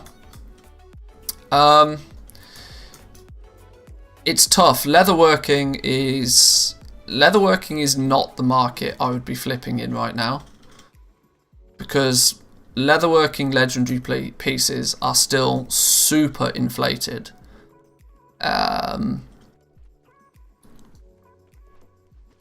Like I said, the majority of the cost for leatherworking right now is the heavy callous hide by a long shot. If you actually break it down based on percentages, heavy callous hide accounts for like a good 85% of the cost. Your arboreal shards, your pallid bones, your whatever the case may be, is basically insignificant compared to how much you spend on the heavy callous hide. So when it's the heavy callous hide itself that is dropping dramatically in price right now, if you buy a legendary for 20k because it's under crafting cost today, in a week's time you'll be able to craft that same legendary for 15k anyway, because prices are dropping so quickly. So flipping leatherworking legendaries is really quite risky. But on the flip side of that, tailoring, where the actual materials are pretty cheap, and easily 50% of the cost of creating tailoring legendary items is actually the arboreal shards, because probably even more so when you ratio it out, it means that the prices of the tailor, even if the materials for tailoring go down and down and down and down and down, there's less differentiation between what the price is for it now and what the price will be even when the materials have crashed. It's making leatherworking really volatile, and that's why we'll see a big spike down in the price of heavy callous hide, I predict, at some point this week.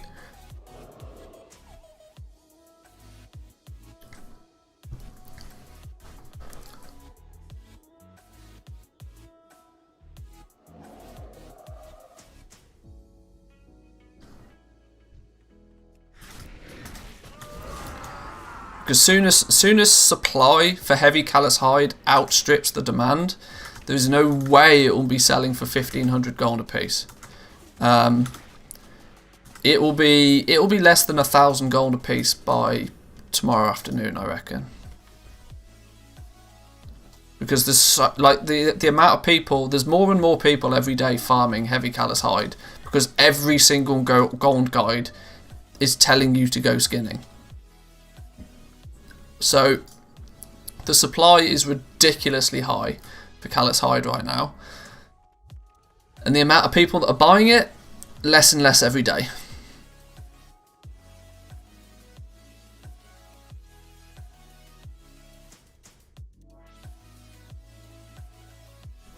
There's a really solid way to predict the market if I play on a medium pop server. For example, I play on Spanish servers. I take as reference Torin Mill and Silvermoon. Price on those is usually like 2 weeks ahead of my realm. Been working perfectly for about a month now. Well, you've always got to remember the trend is always downhill eventually.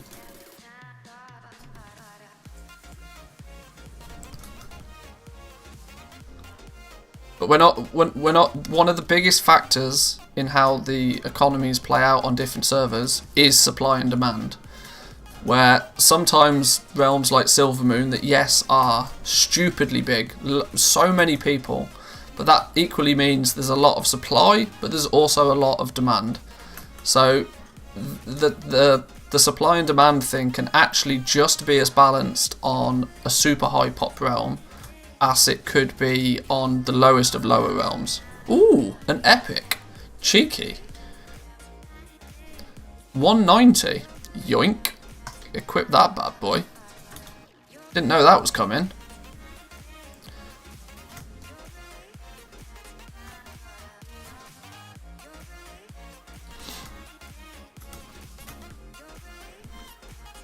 All the multi-boxers and bots were stuck in Zenithid mode. They all went herbing and killed the market, whilst leather went untouched by them and now has only just started to drop. It's considerably more difficult to bot skinning because Blizzard made sure that they very quickly nerfed any hyperspawn for skinning.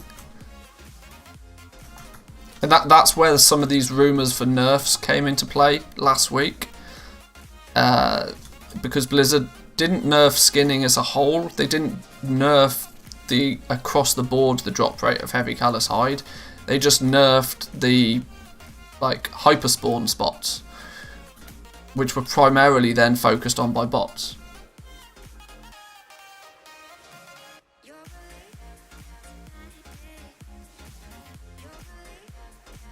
I don't think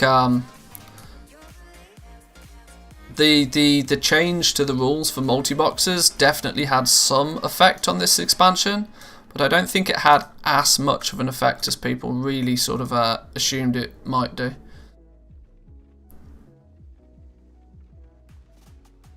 I've got to wait for a caravan or something, okay.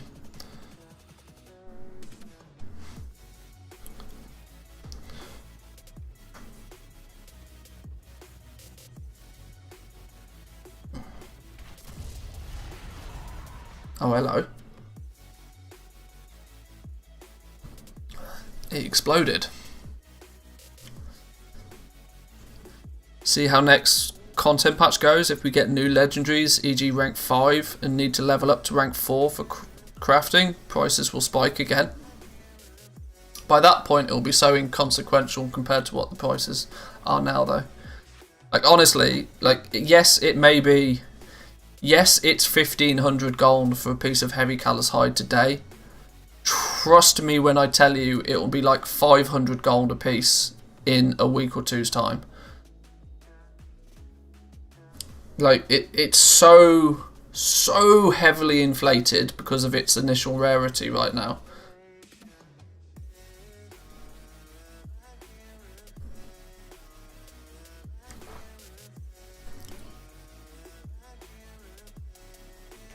I thought Shadowlands was just an auction house expansion. There are new areas. There are. It's crazy. I never thought I'd see them, but I'm finally getting to the point where I might.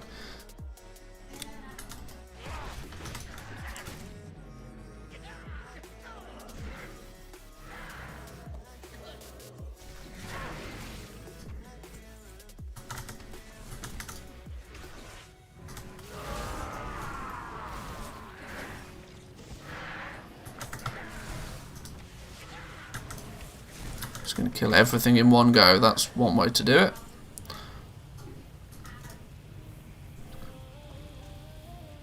I was wrong with a shocked thumbnail face. What's this for? Oh, when Manthieus reacts to Manthieus, yeah.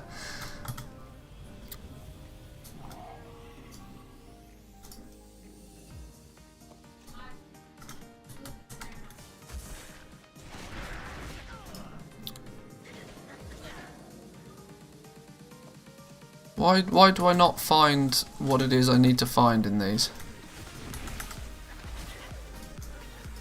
I need some mysterious reagent. Oh, there we go.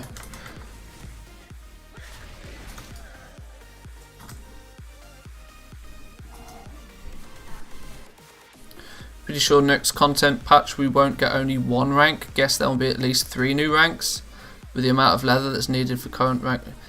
I don't see any reason why they'll release more than a single rank. They don't need to.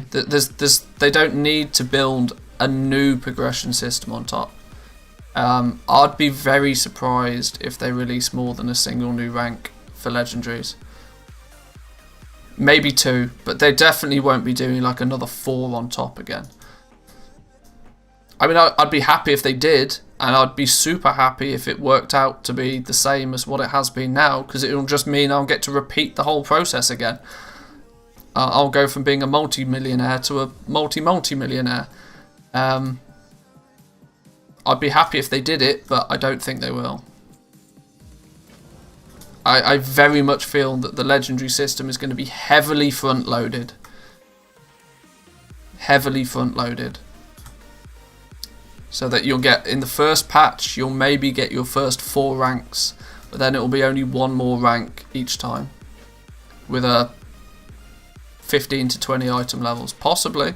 But who's to say that from rank 4 to rank 5 it doesn't jump 50 item levels? Could quite easily do that.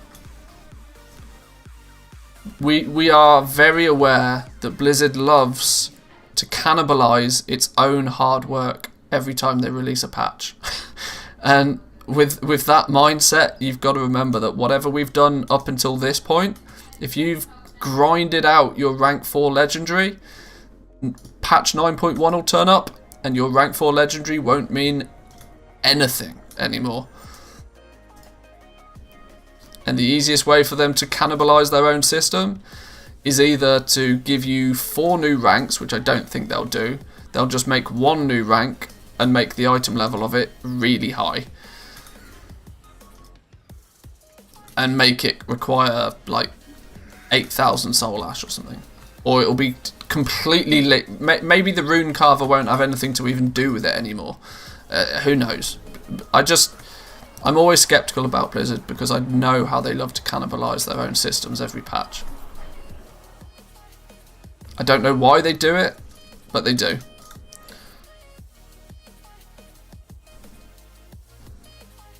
Can we agree skinning is going to be a race to the bottom now? Oh yeah, absolutely. Yeah. You're going to start seeing some ridiculous undercuts on skinning. Like, because up until this point, you kind of have to remember that anybody that spent a couple of hours skinning has taken their heavy callous hide, put it on the auction house, and within minutes, it's been sold. When farmers start to get their materials back in the mailbox the day after, that's when crazy undercutting starts. Because their first thought is, oh, I didn't undercut by enough. If I undercut by 200 gold, then it will sell faster. We know that's not the case, but that's the thought process that most people go through.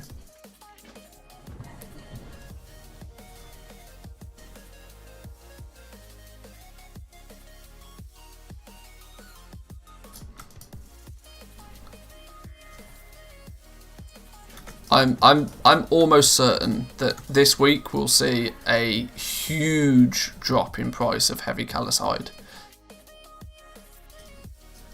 Oh look, I'm a ha. Okay, I've turned into a little skeleton hand. What have I got to do with my skeleton hand? How do I get up there then? How do I have to work out how I get up there?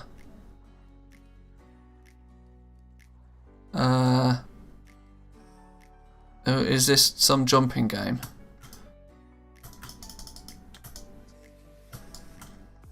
It is a jumping game, look.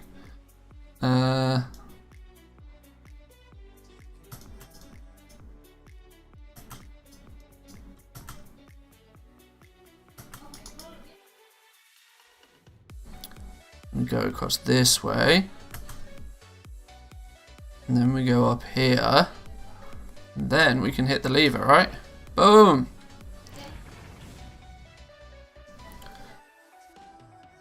Imagine 3 new ranks, but they don't require arboreal shards. They now require more something shard that costs 2k each, and you need 12 for the new ranks.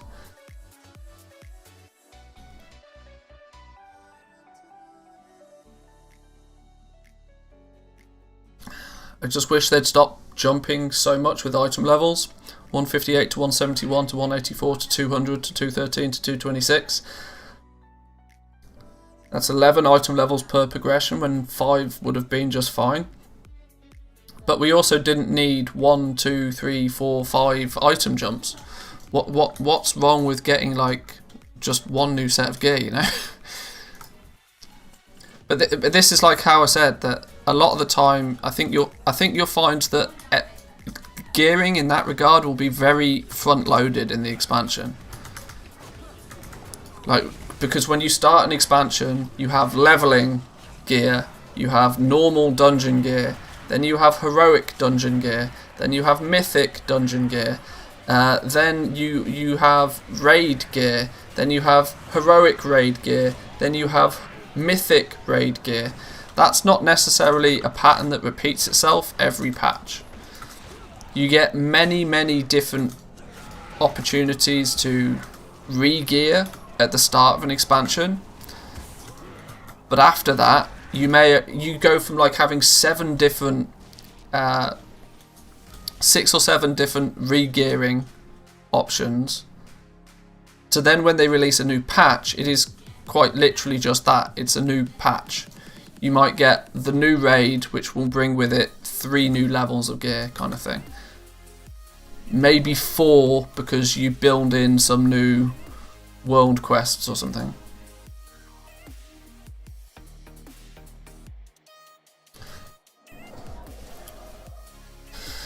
Do the squish and then go overboard with item level increases. Well, I'm hoping that Blizzard stick to their word. Blizzard have said for the longest of time now that Shadowlands, they don't want to see as dramatic an item level increase in Shadowlands as they have in past expansions. BFA, they were kind of forced into it because their plan for Azerite gear didn't go down very well. So, like, corruption was never really something that they even planned to do. They had to build this whole corruption system just because Azerite gear was just a complete flop. We had essences, then we had corruption, and these were all like fixes to a problem that shouldn't have been a problem to begin with. If Azerite gear worked the way that they wanted Azerite gear to work in the first place, then we probably wouldn't have had the same ridiculous jump in item level in BFA. Oh, way up. Could kill a dude. Avoid standing in front of him during deep breath, okay.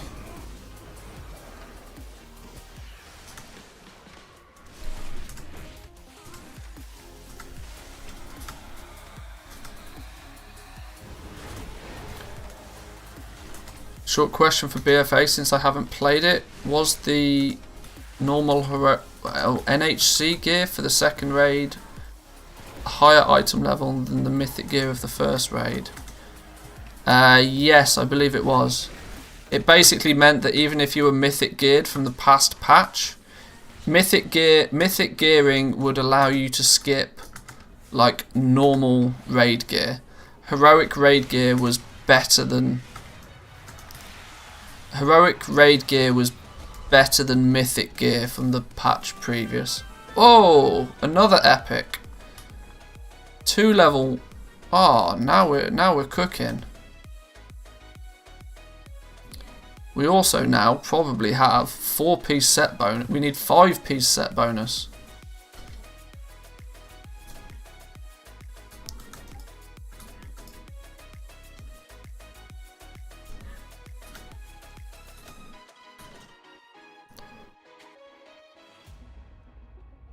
I hope to God we don't break 300 this expansion.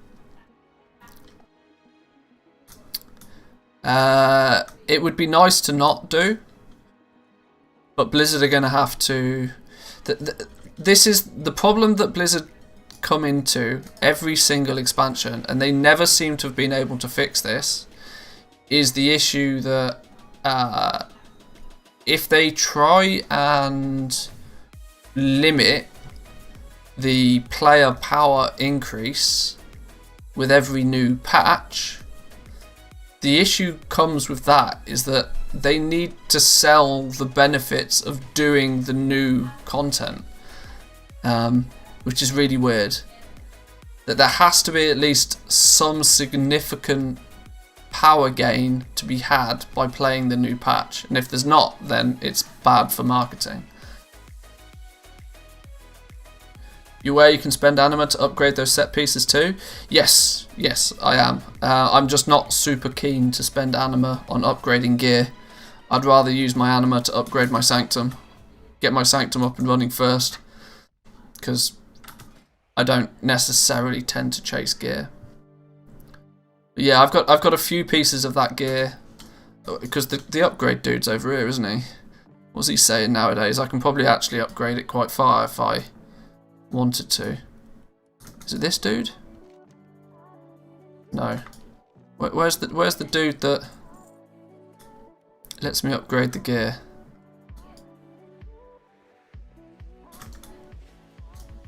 No, not you.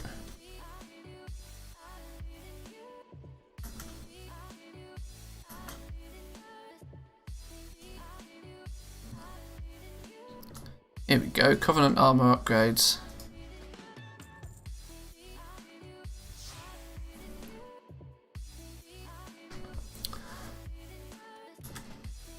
So I guess, yeah, see, it's big, chunky, 200 anima to upgrade it. I've only got 2,000 anima.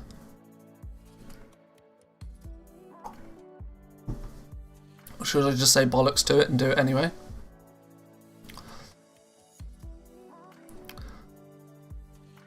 This is going to get mighty expensive to level this up all the way though, right? Surely. Rank 6 of 7. Complete chapter 9 of your Covenant campaign. It's going to cost 300 anima to go from level 6 to level 7. Yeah, it's going to chunk through all of my anima very quickly for what is literally only going to give me a couple of item level points on a character that's like, I genuinely don't care that much for gear. It's not like I'm doing the raid or anything. I'd rather spend my anima upgrading my Covenant than I would on upgrading my gear. I can just run LFR if I want more gear.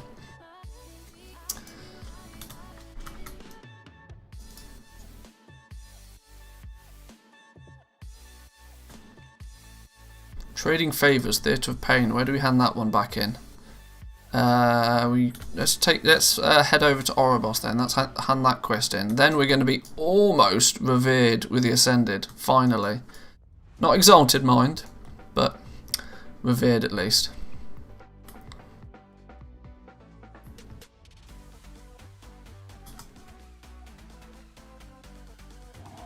Getting some crazy lag right now. I'm not sure why.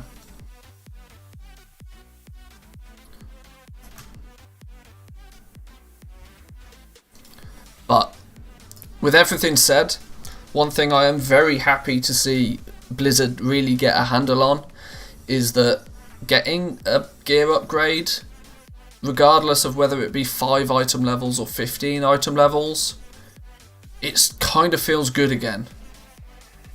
Like you can get an upgrade and you can know that it's going to be a good piece of gear for you. You're not like trying to get some of the RNG that they took out of the game by removing Titan Forging, and I never was a fan of Corruption in the first place. I thought Corruption was a real sweaty mechanic that was just never satisfying, because there was just 3 levels of RNG on a single piece of gear. It was just like so annoying. You could never get that perfect piece of gear. It now makes it feel like if you get a piece of gear and it is an upgrade for you, good, there's a piece of gear, it's actually an upgrade. You're probably going to use that piece of gear for a little while, which I like. Basement of the inn for the dungeon quest, is that where we're going?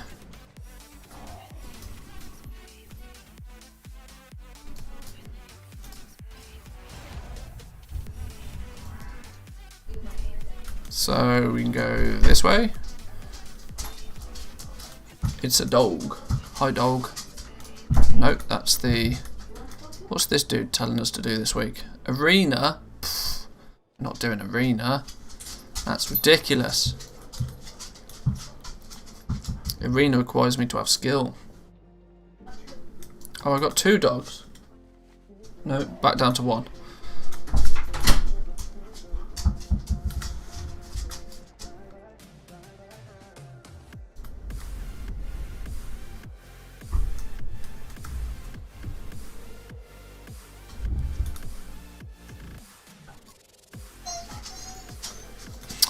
Why does she put the dogs in here? The dog definitely doesn't want to be in here. Well, she didn't. She sat at the door whinging, like, instantly. But she also, on this side of the door, was like, can I get in? It's not my fault.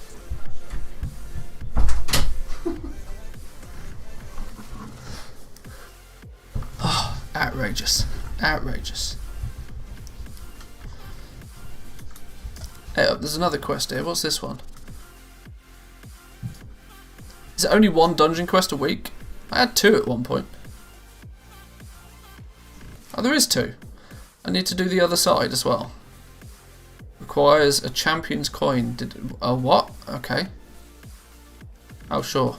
Now, technically, I should probably get the Undying Army because that's my faction. But I really want the Ascended, so we're going with that one. Yoink. So close. 1 bar. Couple of quests in Bastion and we should have that smashed out. Couple of quests in Bastion. And we got a big... Oh no, that's not going to... That one though, I reckon, is probably going to give me some good rep. Complete those, probably good. Probably good. But boys and girls, I'm going to leave it there for today's stream. We got our weekly economy report done.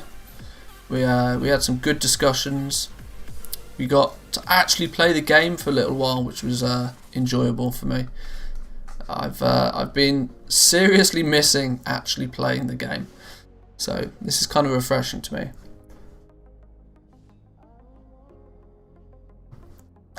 Tomorrow, what day is tomorrow? Tomorrow's Tuesday. Normal schedule tomorrow, back on same sort of time. So if you enjoyed today's stream and you're new around here, please remember to hit the subscribe button before you leave. If you're interested in gold making in any way, shape or form in World of Warcraft, I'm sure there's some useful information you can find either on the streams or on the videos. I'm going to go get some food because I'm hungry. You guys that are regulars, I know there's a bunch of regulars here, and by the looks of things you've all already hit the like button. But you know, make sure you've hit that like button before you leave. And guys, I'll see you all tomorrow. Take it easy. Peace.